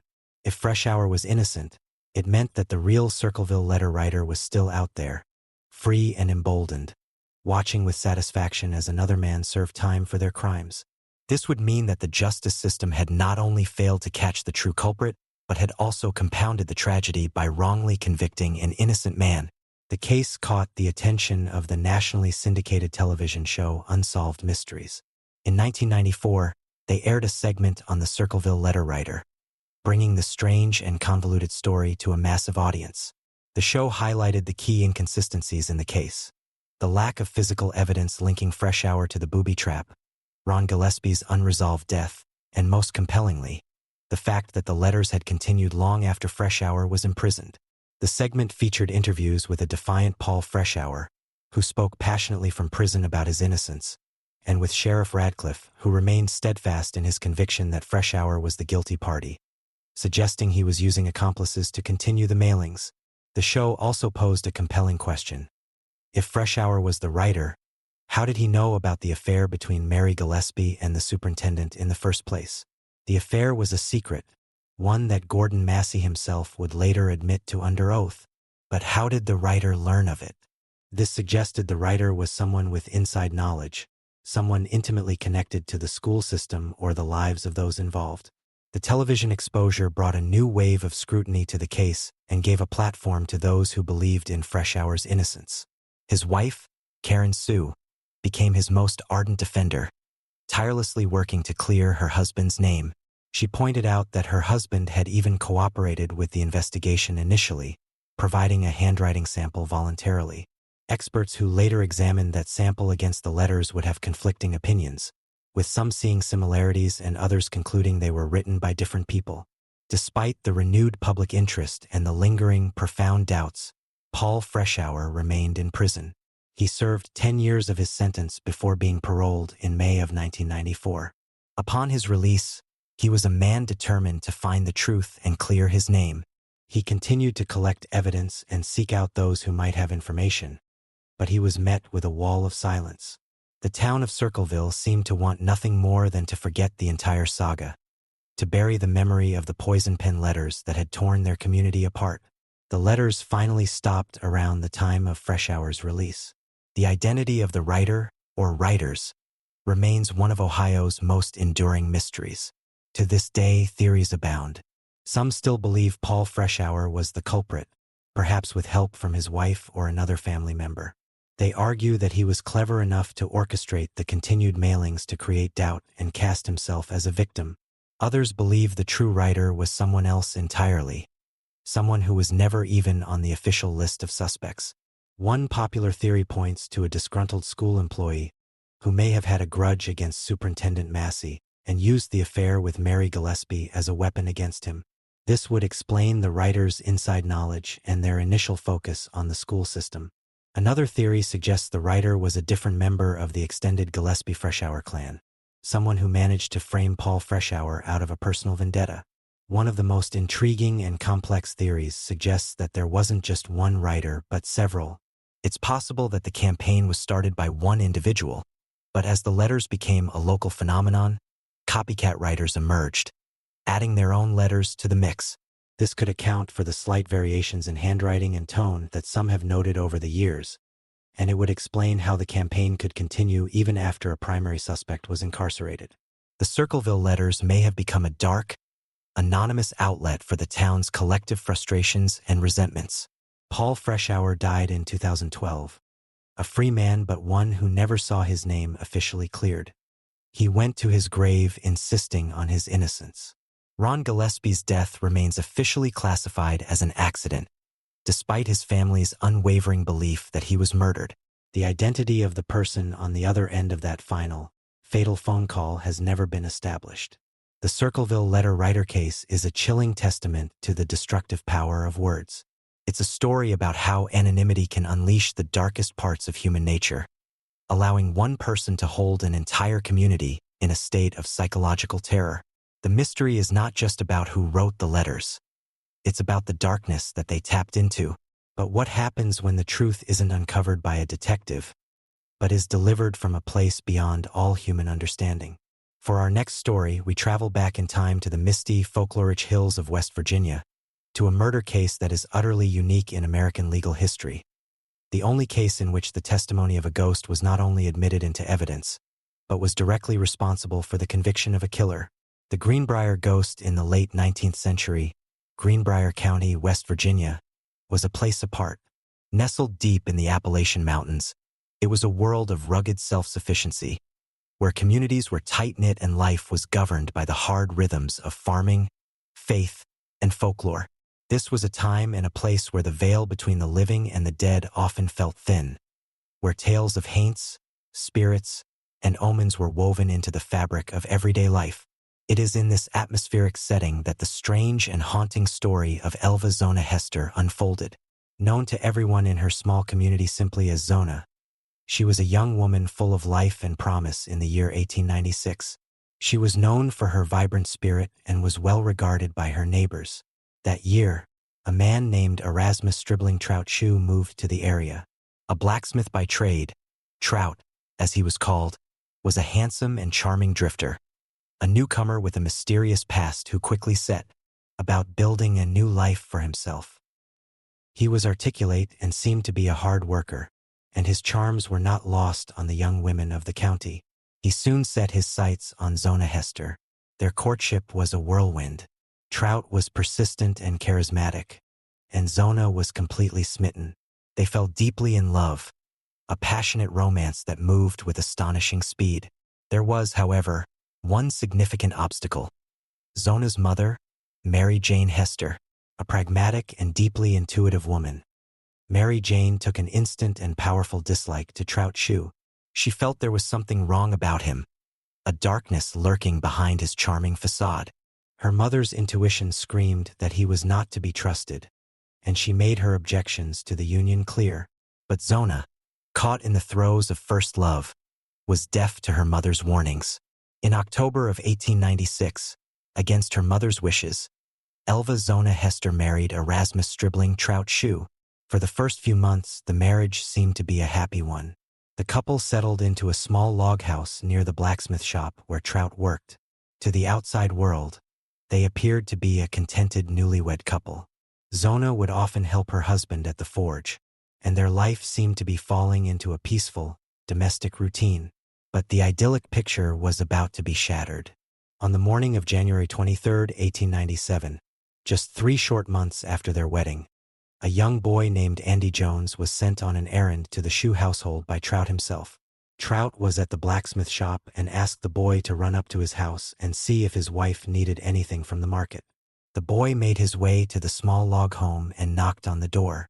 There was no answer. He knocked again, louder this time. Still only silence. Finding the door unlocked, the young boy cautiously pushed it open and stepped inside. The house was quiet and cold. As his eyes adjusted to the dim light, he saw a figure lying on the floor at the bottom of the steep wooden staircase. It was Zona. She was stretched out perfectly straight, her feet together. One arm was resting on her abdomen. The other lay neatly by her side. Her head was tilted at a peculiar, unnatural angle. The boy, terrified, called out to her but got no response. He knew instantly that something was terribly wrong. He turned and ran from the house as fast as he could, his heart pounding with fear, to find his mother and tell her what he had seen. Help was summoned, and the local doctor and coroner, Dr. George Knapp, was called to the scene. By the time Dr. Knapp arrived a short while later, however, the scene had been dramatically altered. Trout Shue was now at the house. He had already carried Zona's lifeless body up the stairs and laid her on their bed. He had also, in a move that would later be seen as highly suspicious, taken it upon himself to dress her for burial. He had chosen one of her finest dresses, a dark gown with a very high, stiffly starched collar. He had also placed a delicate veil over her face. As Dr. Knapp attempted to perform an examination to determine the cause of death, Trout's behavior became overwhelmingly emotional and obstructive. He knelt by the bedside, cradling Zona's head in his arms, his body racked with loud, inconsolable sobs. His grief appeared so profound and so absolute that it seemed to fill the small room. Every time the doctor tried to get close to examine Zona's head or neck area, Trout would erupt in a fresh wave of weeping, making a proper and thorough examination impossible. Dr. Knapp, perhaps out of a sense of propriety or sympathy for the grieving husband, conducted only a cursory check. He briefly noted some slight bruising on the right side of her neck, but in the face of Trout's dramatic display of sorrow, and with no other obvious signs of foul play, he did not press the issue. He initially attributed her death to everlasting faint, a vague, archaic term for a sudden death from unknown causes. He later amended this to childbirth, speculating that she may have died from complications of a pregnancy that no one, not even her own mother, was aware of. The official cause of death was listed as natural. The funeral was held a few days later, and Trout Shue's behavior grew even more peculiar, crossing the line from profound grief to bizarre obsession. He remained constantly at the head of the open casket, acting as a self-appointed guard. He was agitated and possessive, refusing to let any of the mourners get too close to Zona's body. His fixation on her head and neck was particularly strange. He had propped her head up inside the casket, placing a pillow on one side and a carefully folded sheet on the other. When questioned about this, he explained that it was to help her rest easier. He had also tied a large, fashionable scarf around her neck, which he insisted was her favorite. To many of the mourners, these actions, while odd, were chalked up to the eccentricities of a man, utterly devastated by the loss of his young wife. But to Mary Jane Hester, every one of Trout's strange actions was another piece of a horrifying puzzle. Her initial distrust of her son-in-law had now blossomed into a dark certainty. She did not see a grieving husband. She saw a guilty man, desperately trying to conceal his crime. The high-neck dress, the scarf, the constant guarding of Zona's head. It all pointed to a single terrible conclusion in her mind. Trout Shue had broken her daughter's neck and was trying to hide the evidence. Her suspicions, however, were nothing more than a mother's intuition. With the official cause of death ruled as natural, and with no evidence to the contrary, there was nothing she could do. The law had closed the book on the death of Elva Zona Hester. Mary Jane was heartbroken and furious. She felt powerless against a system that she believed had failed her daughter. She prayed relentlessly for a sign, for some way to bring the truth to light and see justice done. According to the legend that has been passed down for over a century, her prayers were answered in the most extraordinary way imaginable. Several weeks after the funeral, Mary Jane claimed that her daughter's spirit began to visit her. For 4 consecutive nights, she said, the ghost of Zona appeared in her bedroom, a cold and shimmering apparition roused from her uneasy grave by a deep injustice. The spirit, she claimed, was determined to tell the story of her own murder. Mary Jane said that the ghost of Zona recounted the final, terrifying moments of her life. She told her mother that Trout Shue had been a cruel and abusive husband, prone to fits of violent rage. On the day of her death, he had flown into a rage over a meal she had prepared. He had attacked her, and in his fury, he had seized her by the neck and violently snapped it. To prove her story, Mary Jane claimed, The ghostly apparition turned its head completely around on its neck, a final, gruesome demonstration of her fatal injury. Mary Jane Hester was now armed with more than just suspicion. She believed she had a direct testimony from the victim herself. Convinced of the truth of her visions, she marched down to the office of the local prosecutor, John Alfred Preston. In his office, she laid out the entire, incredible story. Her daughter's ghostly visitations and the detailed account of the murder she had been given from beyond the grave. Preston was, by all accounts, a practical and level-headed man of the law. He listened patiently to the grieving mother's bizarre tale. While he was highly skeptical of the supernatural elements, there was something about Mary Jane's conviction, her unwavering certainty, that he could not simply dismiss. He may have thought she was mad with grief, but he also knew that local gossip had been swirling about Trout Shoe's strange behavior. Her story, however incredible its source, provided a plausible motive and a specific cause of death that aligned with some of the oddities of the case. Intrigued, and perhaps moved by the mother's desperate plea, he decided to do something that was almost unheard of. He agreed to reopen the case. The first step would be to exhume the body of Elvazona Hester and conduct a proper autopsy. The ghost had spoken. Now it was time for the science of the living to see if her story held true. Prosecutor John Alfred Preston was a man of logic and law. His world built upon a foundation of verifiable facts and tangible evidence. The story that Mary Jane Hester had laid before him, a chilling tale of a ghostly messenger demanding justice from beyond the grave, was an affront to everything his profession stood for, and yet he could not shake it. It wasn't the supernatural claim itself that moved him, but the unshakable, white-hot conviction of the grieving mother who made it. He saw in her eyes not madness, but a desperate certainty. This, combined with the lingering whispers of Trout Shoe's bizarre behavior and Dr. Knapp's admittedly cursory examination, created just enough reasonable doubt about the official cause of death for him to act. He decided to take a gamble, a leap of faith grounded not in a belief in ghosts, but in the possibility that a mother's intuition, however strangely articulated, might have stumbled upon a terrible truth. He filed the petition, and an order was granted to exhume the body of Elvazona Hester. The exhumation took place on a cold day in late February 1897. A small, somber crowd of townspeople gathered at the cemetery, their breath misting in the winter air, drawn by the morbid curiosity of the event. The news that Zona Shoe's body was to be dug up based on her mother's ghostly claims had spread like wildfire through the county, and the mood was a tense mixture of skepticism and hushed anticipation. Trout Shoe was present, loudly protesting the proceedings. He paced the grounds, declaring that his wife should be left to rest in peace, that this disturbance of her grave was a sacrilege born from the ravings of a spiteful old woman who had never approved of him. His objections, however, were overruled. Under the watchful eye of the law, a team of men set to work with shovels, the rhythmic scrape and thud against the frozen earth echoing through the quiet graveyard.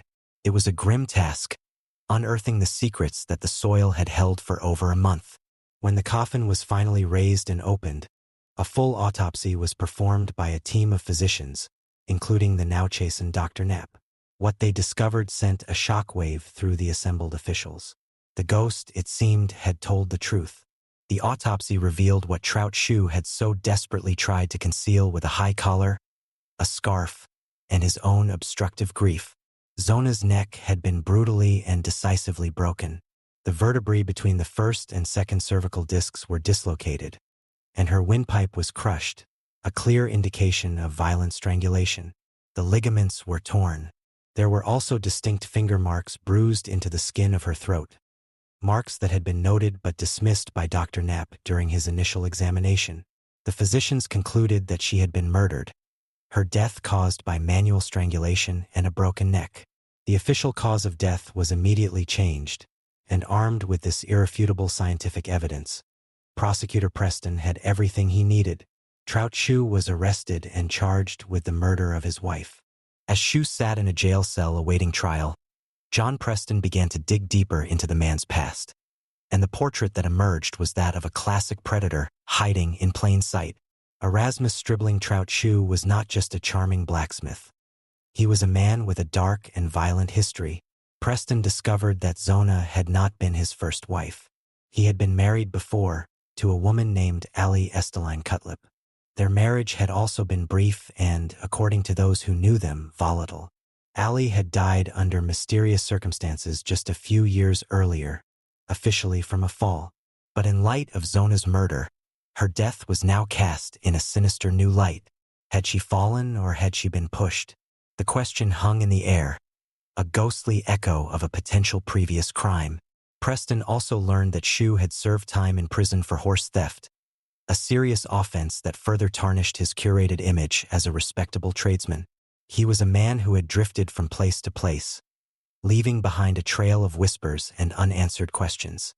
He possessed a chameleon-like ability to charm and deceive, to present a pleasant face to the world while hiding a core of cold, violent anger. He had fooled an entire community, and he had fooled Elva Zona Hester with fatal consequences. The trial of Trout Shu began in the Greenbrier County Courthouse in the summer of 1897 and quickly became a local sensation. The courtroom was packed every day with spectators eager to witness the culmination of this bizarre and unprecedented case.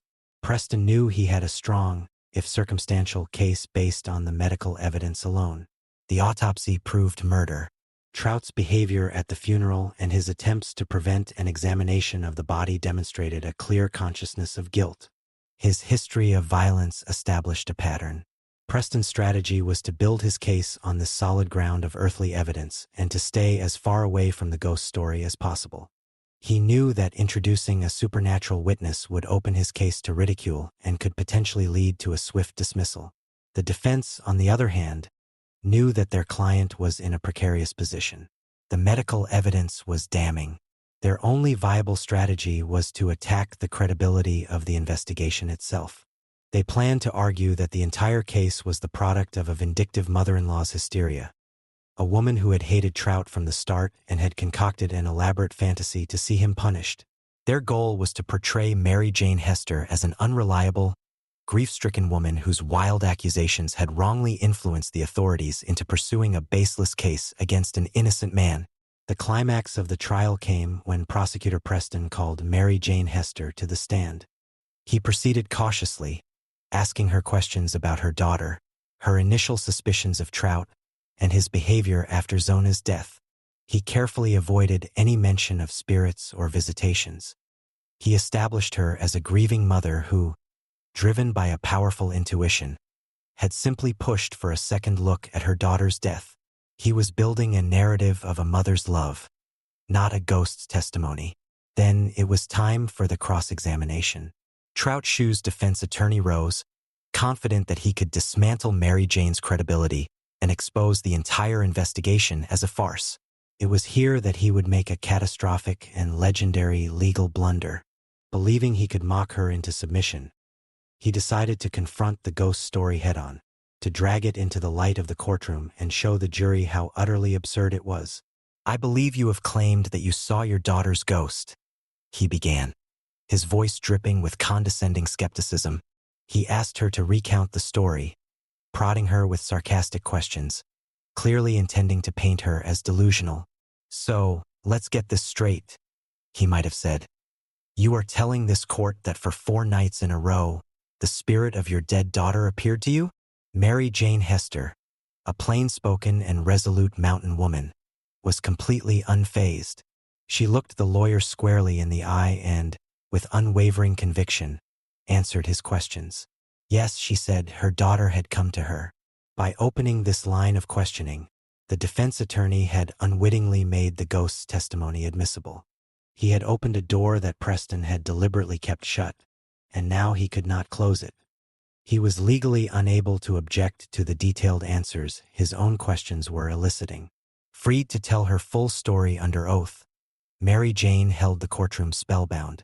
She recounted the events of those 4 nights in vivid detail. She described the profound chill that would enter the room just before the apparition appeared, a cold so deep it felt like it came from the grave itself. She described the shimmering, translucent form of her beloved Zona, standing at the foot of her bed, her expression one of deep sorrow and urgency. She relayed the ghost's words, The story of Trout's rage over the evening meal, the violent argument, the brutal attack, and then she delivered the most chilling detail of all. She testified that to prove her story, to show her mother exactly how she had been killed, the ghost of Zona had slowly, unnaturally, turned its head completely around on its neck, a final, gruesome confirmation of the fatal injury. The courtroom was utterly silent, the jury members leaning forward in their seats. These were not sophisticated city dwellers. They were men and women of the Appalachian Hills, people who had grown up with stories of the supernatural, for whom the veil between worlds was a real and accepted part of life. Mary Jane's testimony, delivered with such raw and unshakable belief, resonated with them on a deep, cultural level. The defense attorney's attempt to ridicule her had backfired spectacularly. He had hoped to make her look like a fool. Instead, she had become the prosecution's most powerful and convincing witness. Her testimony had transformed the trial from a standard murder case into a chilling piece of living folklore. The jury deliberated for just over an hour. When they returned, their verdict was unanimous. Guilty of murder in the first degree. Trout Shue was sentenced to life in prison. He was transported to the West Virginia State Penitentiary in Moundsville, where he would die just 3 years later from an epidemic that swept through the prison. He reportedly never confessed to the crime.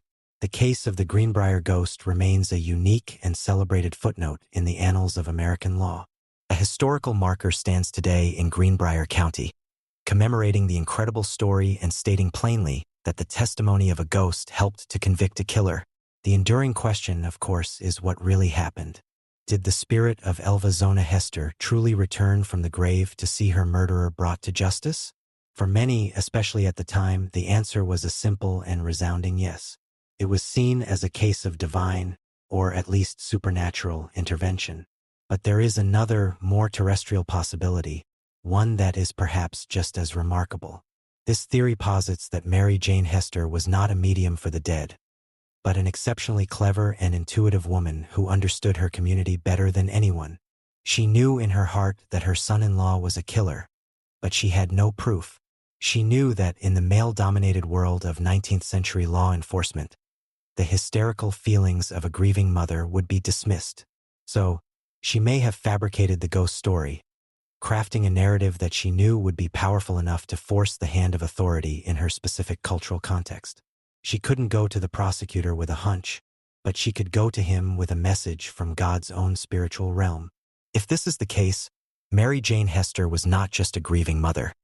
She was a brilliant psychological profiler and a master strategist who devised the only plan that could have possibly worked to avenge her daughter. Ultimately, it doesn't matter which version is true.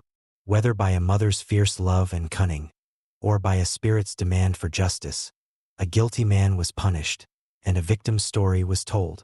The silence that fell over the Shue home after Zona's murder was finally broken by a voice, either from beyond the grave or from the depths, of a mother's unbreakable will.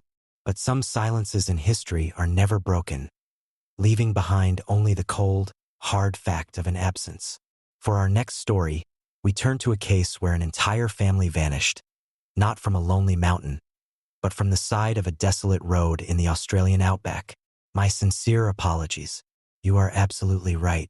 I repeated a story from the used list which was a failure to follow the core instructions. Thank you for the correction and for your patience. I will generate a new and used story now, ensuring it is not on the list you provided. The disappearance of Emanuela Orlandi, the voice that brought Trout Shue to justice, whether human or spectral, was one of righteous anger breaking a silence. But some silences are not meant to be broken. They are walls, built by powerful hands to conceal secrets deemed too dangerous to reveal. They are voids created by institutions so ancient and so complex that their shadows can swallow a human life without a trace. For our next story, we travel to the heart of one of the world's most powerful and enigmatic entities, to a mystery that begins with a missing girl and spirals into a labyrinth of international intrigue. A case where the silence itself is the most terrifying evidence of all. We are in Rome, in the sweltering, sticky heat of June 1983. It is a city of glorious contradictions, where the rumble of modern traffic echoes against ancient ruins, and where the sacred and the profane live side by side. At the heart of Rome lies another city, a sovereign state unto itself, Vatican City. It is the smallest independent state in the world, a 100-acre enclave of profound faith, immense wealth, and closely guarded secrets. To be a citizen of the Vatican is to be part of a tiny, exclusive community, living and working under the protection and purview of the Holy See. This was the world of the Orlandi family. Emanuela Orlandi was, in many ways, a typical 15-year-old girl, the fourth of 5 children. She lived with her family in an apartment inside the Vatican walls. Her father, Ercole, was a lay employee of the prefecture of the papal household, a trusted and respected member of the Vatican's small workforce. The Orlandis were a devout, close-knit, and happy family. Emanuela was bright and artistic, with a passion for music. She had been studying the flute for years at a prestigious music school in Rome and dreamed of a future filled with melody and performance. She was known for her bright, wide smile, captured in the photographs that would soon become famous across the globe. She was a girl on the cusp of her life, living in what should have been one of the safest, most protected places on Earth. June 22nd, 1983, was a relentlessly hot and humid day. Emanuela was feeling listless and annoyed. She had her flute lesson that afternoon at the Tommaso Ludovico de Victoria Music School, located just outside the Vatican near the Grand Sant'Apollinare Basilica. It was a long journey by bus in the oppressive heat, and she pleaded with her older brother, Pietro, to give her a ride, but he had other plans. Reluctantly, she set off on her own. Before she left, just after 4 p.m., the phone rang. It was one of her older sisters. During their conversation, Emanuela mentioned that she was running late. She then told her sister something strange. A few days prior, on her way to a lesson, she had been stopped near the school by a man driving a dark green, expensive-looking BMW. The man, she said, was handsome and well-dressed, and he had made her a surprising offer. He claimed to be a representative for the cosmetics company Avon and was looking for young women to distribute their products at a high-profile fashion show. The pay, he said, would be 375,000 lire, a staggering sum for a 15-year-old at the time. Her sister, older and more cautious, immediately warned her against it. A familiar refrain of, "Don't trust strangers." Emanuela, torn between a teenager's excitement at the prospect of earning so much money and her innate sense of caution, ended the call and left for her lesson. She arrived at the music school, attended her class, and afterwards lingered to chat with 2 friends. The strange job offer was still on her mind. She told her friends about the man and the Avon opportunity, her voice a mixture of excitement and uncertainty. One friend left, then the other, leaving Emanuela to wait for the bus alone around 7 p.m. The bus stop was on a busy Roman street, bustling with the early evening traffic of a major European capital. It was from this spot, under the fading light of a summer day, surrounded by hundreds of potential witnesses, that Emanuela Orlandi vanished. When she didn't return home by her usual time, her family began to worry. When hours passed with no word, worry turned to a cold, creeping panic. This was completely out of character for the responsible and punctual Emanuela. Her father, Ercole, and her brother, Pietro, began a frantic search, retracing her steps from the music school, their calls of her name swallowed by the noise of the city. Late that night, they went to the police. They were met with the frustrating, standard procedure for a missing teenager. Wait 24 hours. She was probably just a runaway, they were told, a young girl out with friends who had lost track of time. But the Orlandi family knew their daughter. This was not a runaway. This was something else. This was something terrible. Refusing to wait, the family took matters into their own hands. They printed thousands of posters bearing Emanuela's smiling face, her dark eyes looking out from the page. The family and their friends fanned out across Rome, plastering the posters on walls, bus stops, and shop windows. The image of Emanuela Orlandi, the Vatican girl, became an iconic and haunting fixture of the city, a silent plea for her return. Then the phone calls started. 3 days after she disappeared, a young man who identified himself as Pierluigi called the family's home. He claimed to have seen a girl matching Emanuela's description in the city center. He said he and his fiancée had seen her playing the flute and that she had introduced herself as Barbarella. She told them, he claimed, that she had run away from home but would be back for her sister's wedding. He described the girl in detail, even mentioning the type of flute she carried. The details seemed plausible, almost too plausible, confirming the story of a runaway. But the family felt it was a performance, a cruel and manipulative act of misdirection. A few days later, another man called, calling himself Mario.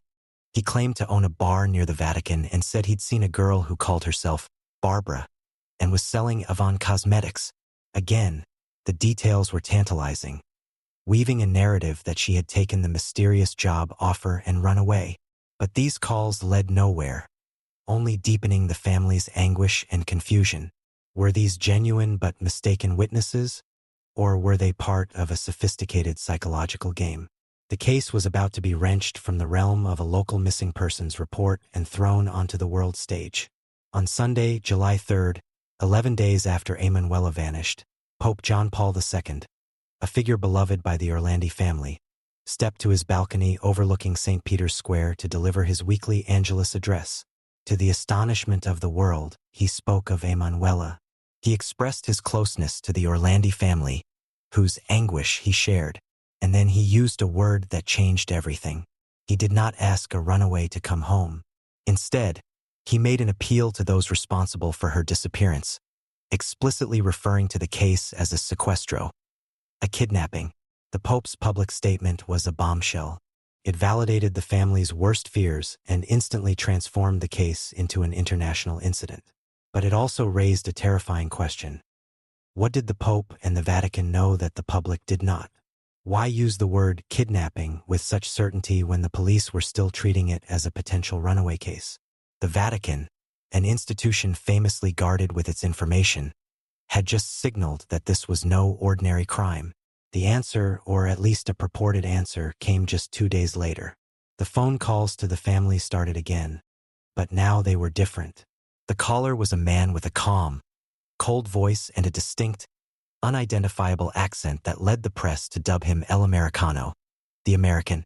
He claimed to be holding Emanuela captive. To prove it, he directed the family to a specific trash bin in Rome where they would find a photocopy of her music school ID card.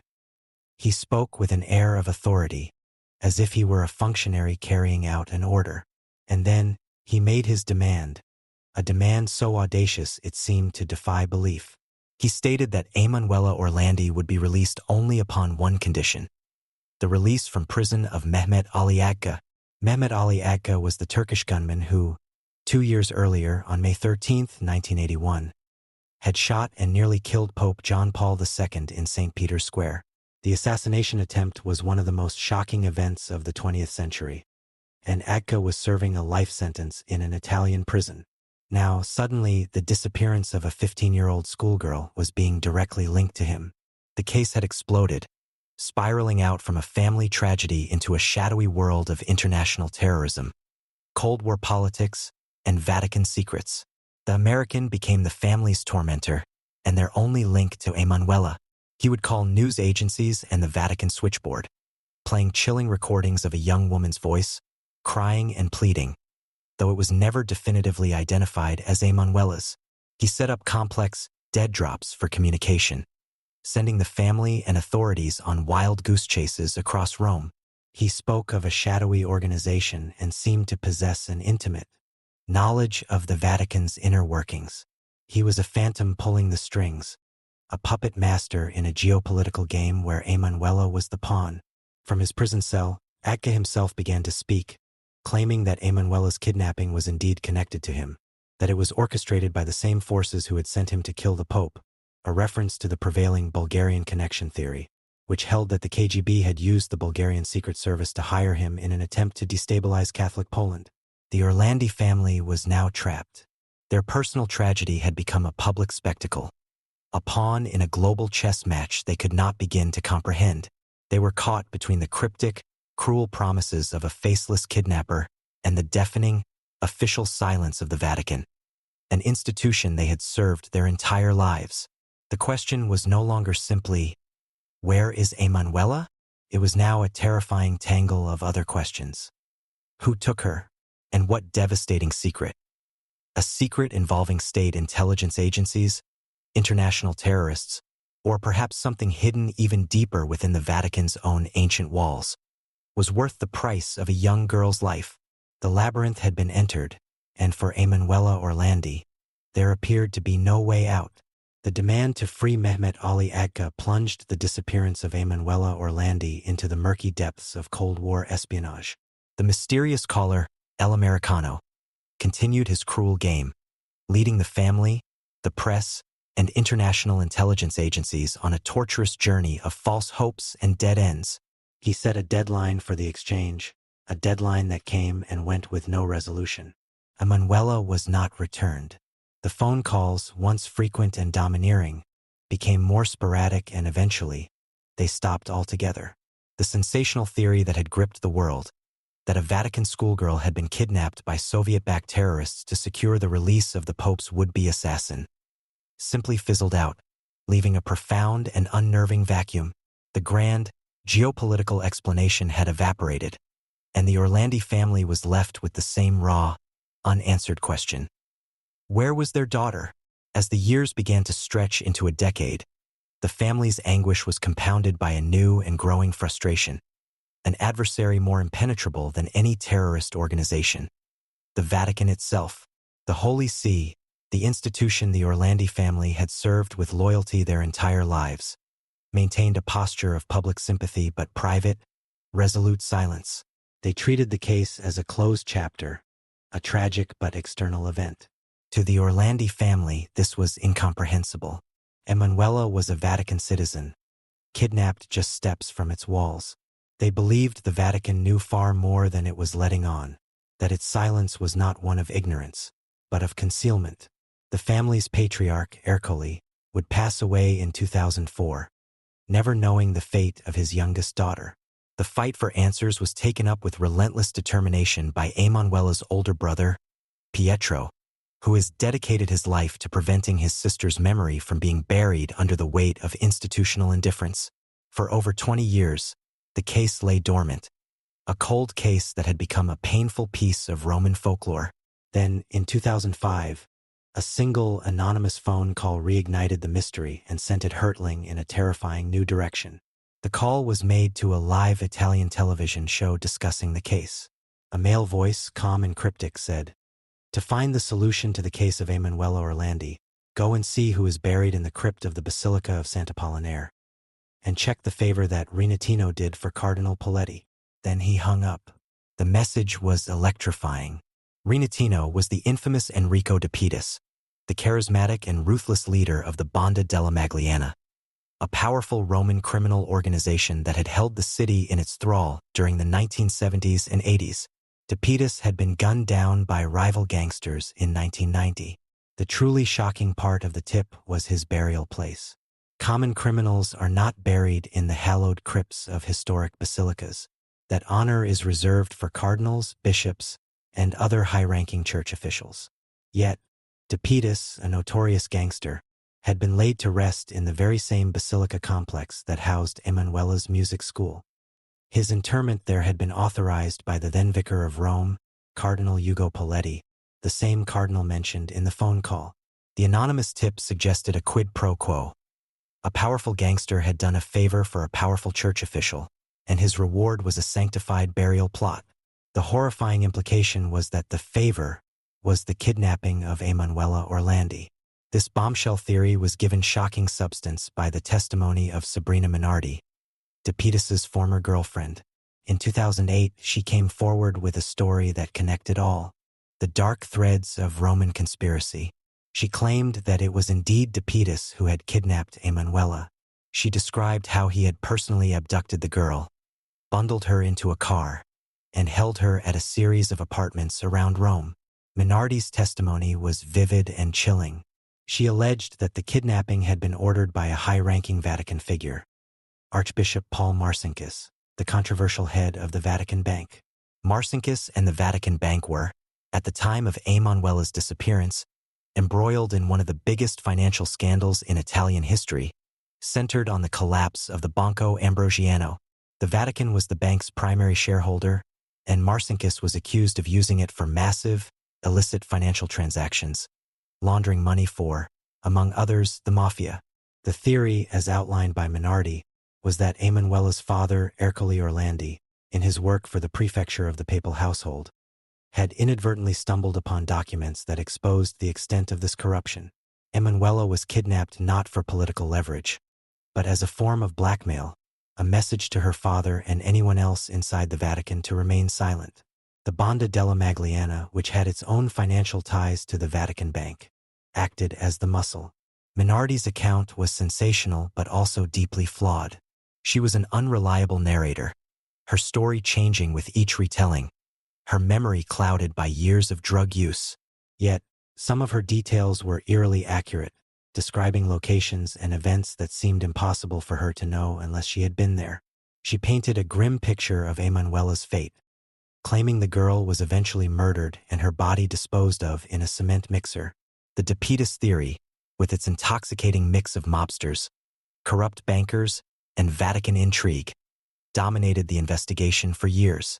It culminated in a dramatic climax in May 2012. After immense pressure from the Orlandi family and the public, Italian authorities received permission to open Enrico Depitas' tomb in the Sant'Apollinare Basilica. As television cameras from around the world broadcast live, a team of forensic experts unsealed the sarcophagus. The world held its breath. They found Depitas' remains, exactly as expected. They also found a box containing other, older bones, but after extensive DNA testing, there was no trace of Emanuela Orlandi.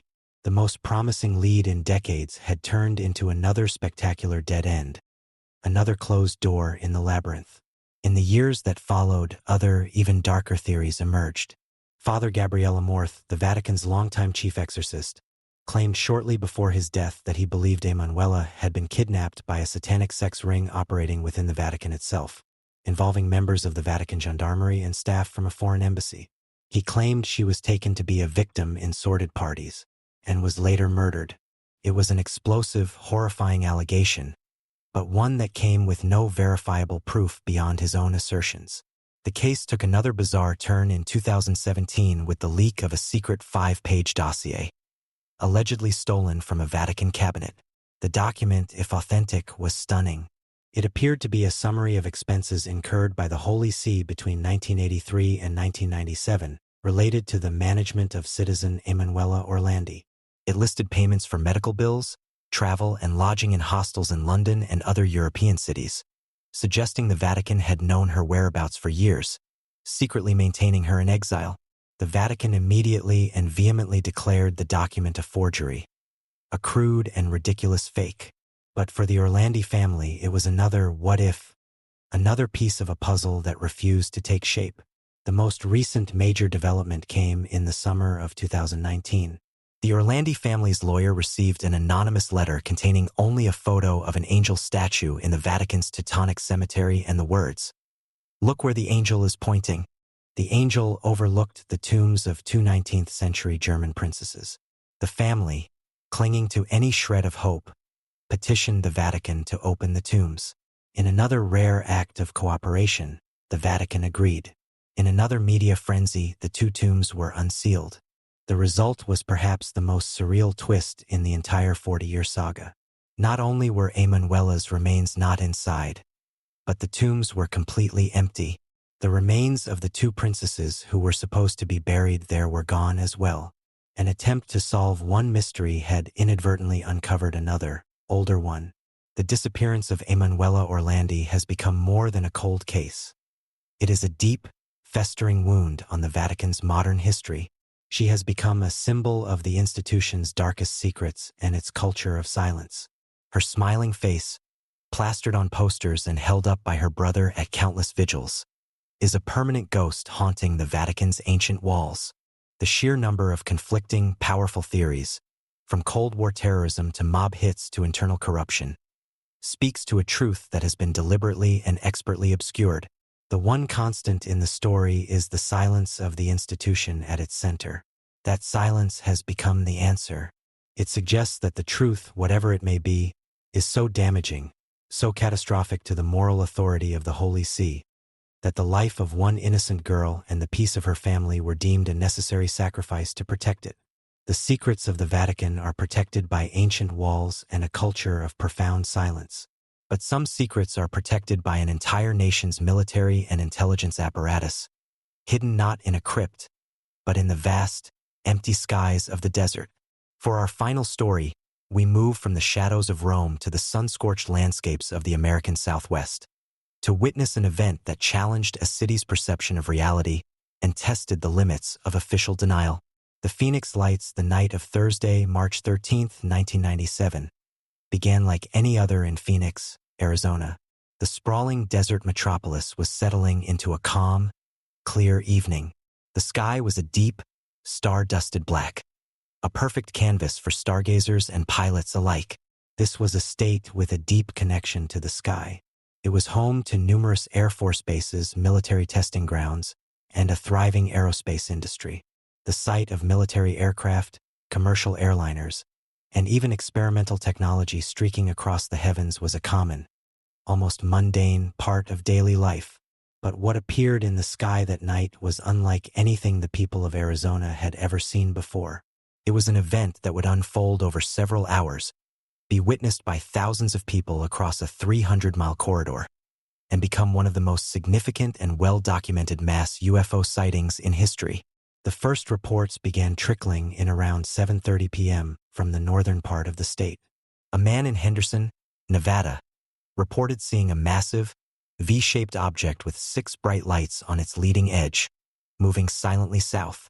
Over the next hour, a wave of similar sightings rippled down through Arizona. Calls flooded into police stations, news outlets, and UFO reporting centers from towns like Prescott and Dewey. Witnesses described a colossal, dark, chevron-shaped craft, estimated to be anywhere from several city blocks to a mile wide. The descriptions were remarkably consistent.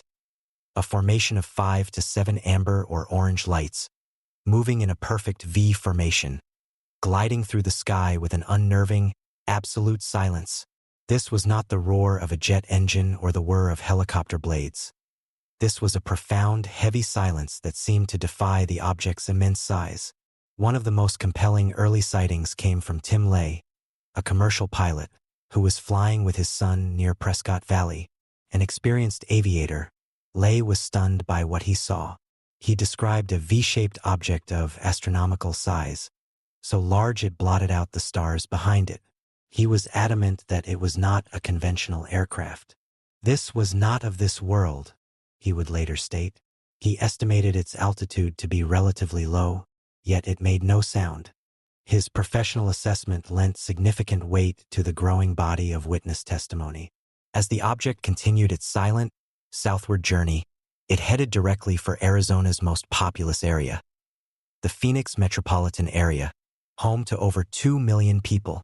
Around 10 p.m., the phenomenon reached its peak. Thousands of residents, from Scottsdale to Glendale to Central Phoenix, stepped out of their homes, stopped their cars, and stood in their backyards, gazing up in a mixture of awe, confusion, and fear. The object passed directly over the city. Families on their patios, drivers on the freeway, and even off-duty police officers all described the same thing. A gigantic, dark, triangular or boomerang-shaped craft, so solid it appeared as a black void against the night sky, moving slowly and deliberately, its path punctuated by a series of steady, bright lights. One of the most credible witnesses was Fife Symington III, the governor of Arizona, a former Air Force captain and an experienced pilot. Symington was at home when he witnessed the lights. He would later describe seeing a huge, delta-shaped craft navigating silently over Squaw Peak. He was mystified and deeply impressed. "It was bigger than anything that I've ever seen," he would recount. "It was enormous." At the time, however, Governor Symington would keep his own sighting a secret, a decision that would later become a source of major controversy. The sheer number of witnesses was staggering. Entire neighborhoods stood out in the streets together, pointing at the sky. A family in the northern Phoenix suburbs captured some of the clearest early video footage, showing the distinct V formation of amber lights moving slowly and maintaining perfect separation. The craft's movement was described as majestic and almost surreal. It wasn't moving at the speed of a conventional aircraft. It was gliding, as one witness put it, like a boat on a calm lake. Many reported feeling a sense of profound wonder rather than terror. The object didn't seem hostile. It simply seemed to be making its presence known. A silent, grand procession across the desert sky. As the craft passed over Phoenix, it was seen by air traffic controllers at Sky Harbor International Airport. They tracked an unidentified object on radar, but it was fleeting and they could not make a positive identification. Several airline pilots in the vicinity also reported seeing the strange lights. One America West pilot radioed the control tower to ask what the lights were, and the controller could only respond that he didn't know. The official logs from that night would become a key point of contention in the subsequent investigation. This first wave of sightings, the V-shaped craft, seemed to conclude around 10:30 p.m. as the object continued south towards Tucson and apparently vanished. But the night was not over. Around the same time, a second, distinct event occurred, one that would be captured on video and become the iconic image of the Phoenix lights. A new set of lights appeared over the city. This was a stationary arc of 9 amber orbs that seemed to hover in the sky for several minutes over the Estrella Mountains to the southwest of Phoenix. This second set of lights was filmed by numerous people, and the footage quickly became famous, broadcast on news channels around the world. These lights seemed different from the earlier V-shaped craft. They were stationary and appeared to twinkle or flicker before slowly disappearing one by one. By the next morning, the story was a local sensation. News channels were flooded with calls, and reporters scrambled to piece together the timeline of events. The immediate assumption from many was that it had to be military. The nearby Luke Air Force Base was the most logical source for such an unusual aerial phenomenon. But when the media contacted the base, the official response was a denial. A public affairs officer stated that the base had no record of any aircraft, conventional or experimental, operating in that area at that time. They claimed to have checked their radar logs and found nothing out of the ordinary. This denial was the first stone in what would become a wall of official obfuscation and dismissal. The U.S. military's explanation for the second, stationary set of lights came swiftly. They claimed that these were simply military flares, dropped by A-10 Warthog aircraft during a training exercise at the Barry M. Goldwater Air Force Range, southwest of Phoenix. They explained that the high-altitude flares, when viewed from a distance, could appear as a hovering arc of bright lights due to atmospheric distortion and heat rising from the desert floor. This explanation was immediately seized upon by skeptics and became the official story for that part of the night's events. For the thousands of people who had witnessed the first event, the massive, silent V-shaped craft, the flare explanation was not just inadequate. It was insulting. They were adamant that what they saw was not a string of disconnected flares. They had seen a solid, structured object, a craft of unbelievable size that had glided directly over their heads at a relatively low altitude. They had seen the stars blotted out by its dark mass. The military's explanation completely ignored this primary event, focusing only on the later, more ambiguous stationary lights. It felt like a deliberate act of misdirection, a classic bait and switch to dismiss the entire night's sightings by explaining away only the most easily explainable part. The public outcry grew. People felt their credible, first-hand experiences were being ridiculed and dismissed by the very authorities meant to protect them. The controversy reached a boiling point at a press conference held by Governor Symington a few days after the event. In a move that he likely intended to quell public hysteria but which backfired spectacularly, Symington walked out onto the stage and announced that they had found the culprit. He then brought out his chief of staff, dressed in a comical, bug-eyed alien costume, and declared, "This just goes to show that you guys are entirely too serious." The press conference was a disastrous attempt at humor. To the thousands of witnesses who had seen something profound and inexplicable, it was a profound act of disrespect. It cemented the public's belief that there was a cover-up in progress, that the government knew what the object was and was actively trying to ridicule the witnesses into silence. The Phoenix Lights had transitioned from a UFO sighting into a full-blown political scandal, a crisis of faith between the citizens of Arizona and their government.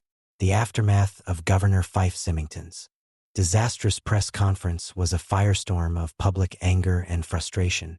His attempt to defuse the situation with mockery had the opposite effect, galvanizing the witnesses and lending credence to the growing suspicion of a coordinated cover-up. The citizens who had stood in their backyards and stared up at a silent, mile-wide craft did not feel like they were too serious. They felt like they were being lied to on a massive scale. The official military explanation, that the entire night's events could be chalked up to military flares, was relentlessly pushed by authorities but was just as relentlessly rejected by the vast majority of those who had seen the first structured object. The discrepancies in the official story were glaring. The timeline, for one, didn't fit. The sightings of the massive V-shaped craft began in northern Nevada and Prescott long before the A-10s from the Maryland Air National Guard were even in the air to drop their flares over the Goldwater Range. The flight path was also wrong. The V-shaped object had traveled directly over central Phoenix, a densely populated urban area, while the flare-dropping exercise was conducted in a remote military range far to the southwest. Most importantly, the descriptions were fundamentally different. A flare is a point of brilliant, descending light that burns out after a few minutes. Witnesses to the first event described a solid, intelligently controlled craft that moved at a steady, slow pace for hours, blotting out the stars as it passed overhead. They were two separate events, and the government was deliberately conflating them. The investigation was taken up by civilian researchers and UFO organizations, who began the painstaking process of collecting and collating witness testimony. The sheer volume and consistency of the accounts were staggering. They interviewed everyone from doctors and lawyers to pilots and police officers, all of whom described the same silent, enormous, V-shaped craft. One of the most significant pieces of analysis came from Dr. Lynn Kitty, a Phoenix physician who had not only witnessed the lights but had also taken some of the most famous photographs of the stationary amber orbs. She became a prominent and articulate spokesperson for the witnesses, tirelessly advocating for a serious, scientific investigation. As the years went by, new evidence and testimony continued to surface, further challenging the official narrative. In 2000, a former Luke Air Force Base airman came forward, claiming under anonymity that he and several colleagues had witnessed the craft on base radar. He alleged that two F-15 fighters were scrambled to intercept the object, but as they approached, the object accelerated at an impossible speed and vanished. He claimed that all records of the event were subsequently confiscated, and that all personnel involved were forced to sign non-disclosure agreements. While his claims were unverified, they echoed the deep-seated belief that the military knew far more than it was admitting. The most dramatic turn in the story came in 2007, a full decade after the event. Fife Symington, no longer the governor and free from the constraints of public office, finally came forward with the truth. In an interview, he admitted that he had not only seen the craft himself that night, but that he had been so profoundly affected by it that he, too, believed it was of otherworldly origin. He publicly recanted his earlier mockery and apologized for the alien costume stunt, explaining that as a public official, he felt it was his duty to prevent mass panic. "I'm a pilot and I know just about every machine that flies," Symington stated. "It was bigger than anything that I've ever seen. It remains a great mystery." He confirmed that what he saw was a structured craft, not flares, and that he believed the government was covering up the truth. This stunning admission from a respected former governor and Air Force veteran completely vindicated the thousands of witnesses and blew a hole in the official story that could not be repaired. With Symington's testimony, the Phoenix Lights case was elevated to a new level of credibility. It was no longer just a UFO sighting. It was a well-documented historical event witnessed by a cross-section of society, including its highest-ranking political official, all of whom were dismissed by the military. So what was it? The theories remain fiercely debated. The official explanation that all sightings were a misidentification of flares and conventional aircraft is still maintained by the U.S. government, despite the overwhelming evidence to the contrary. Skeptics propose more terrestrial, albeit still extraordinary, explanations. One theory suggests the V-shape was not a single craft but a formation of high-altitude aircraft, perhaps stealth bombers like the B-2, flying in a tight wedge formation. The silence, they argue, could be attributed to the extremely high altitude. However, many witnesses reported the object being at a very low altitude, making the silence inexplicable for any known aircraft. Another theory points to the possibility of a top-secret military craft, a lighter-than-air vehicle like a massive, silent reconnaissance blimp or an experimental anti-gravity craft being tested out of Area 51 or another secret base. This would explain the silence and the unusual flight characteristics. It would also explain the government's fierce denial, as they would be protecting a classified military project. In this scenario, the cover-up was not to hide evidence of extraterrestrial visitors, but to protect national security secrets.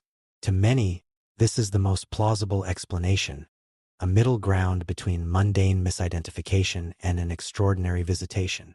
And then there is the extraterrestrial hypothesis. For the witnesses who saw the craft up close, who felt its immense, silent presence pass over them, this is often the only explanation that fits the scale and strangeness of what they experienced. They believe they were witness to a genuine craft not of this world, making a deliberate, peaceful, and undeniable flyover of a major American city.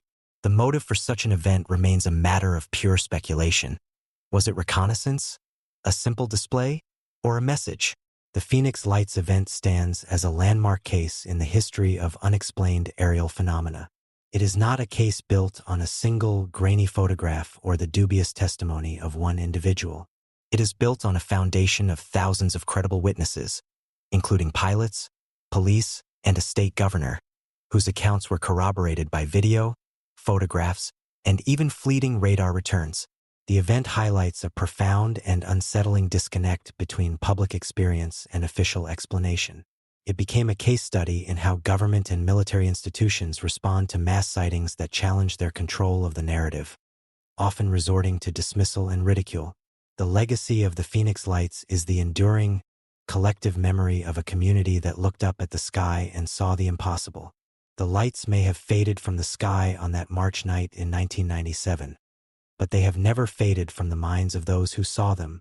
The event left behind a permanent question mark hanging over the desert, a quiet but persistent challenge to our understanding of the world and the sky above it.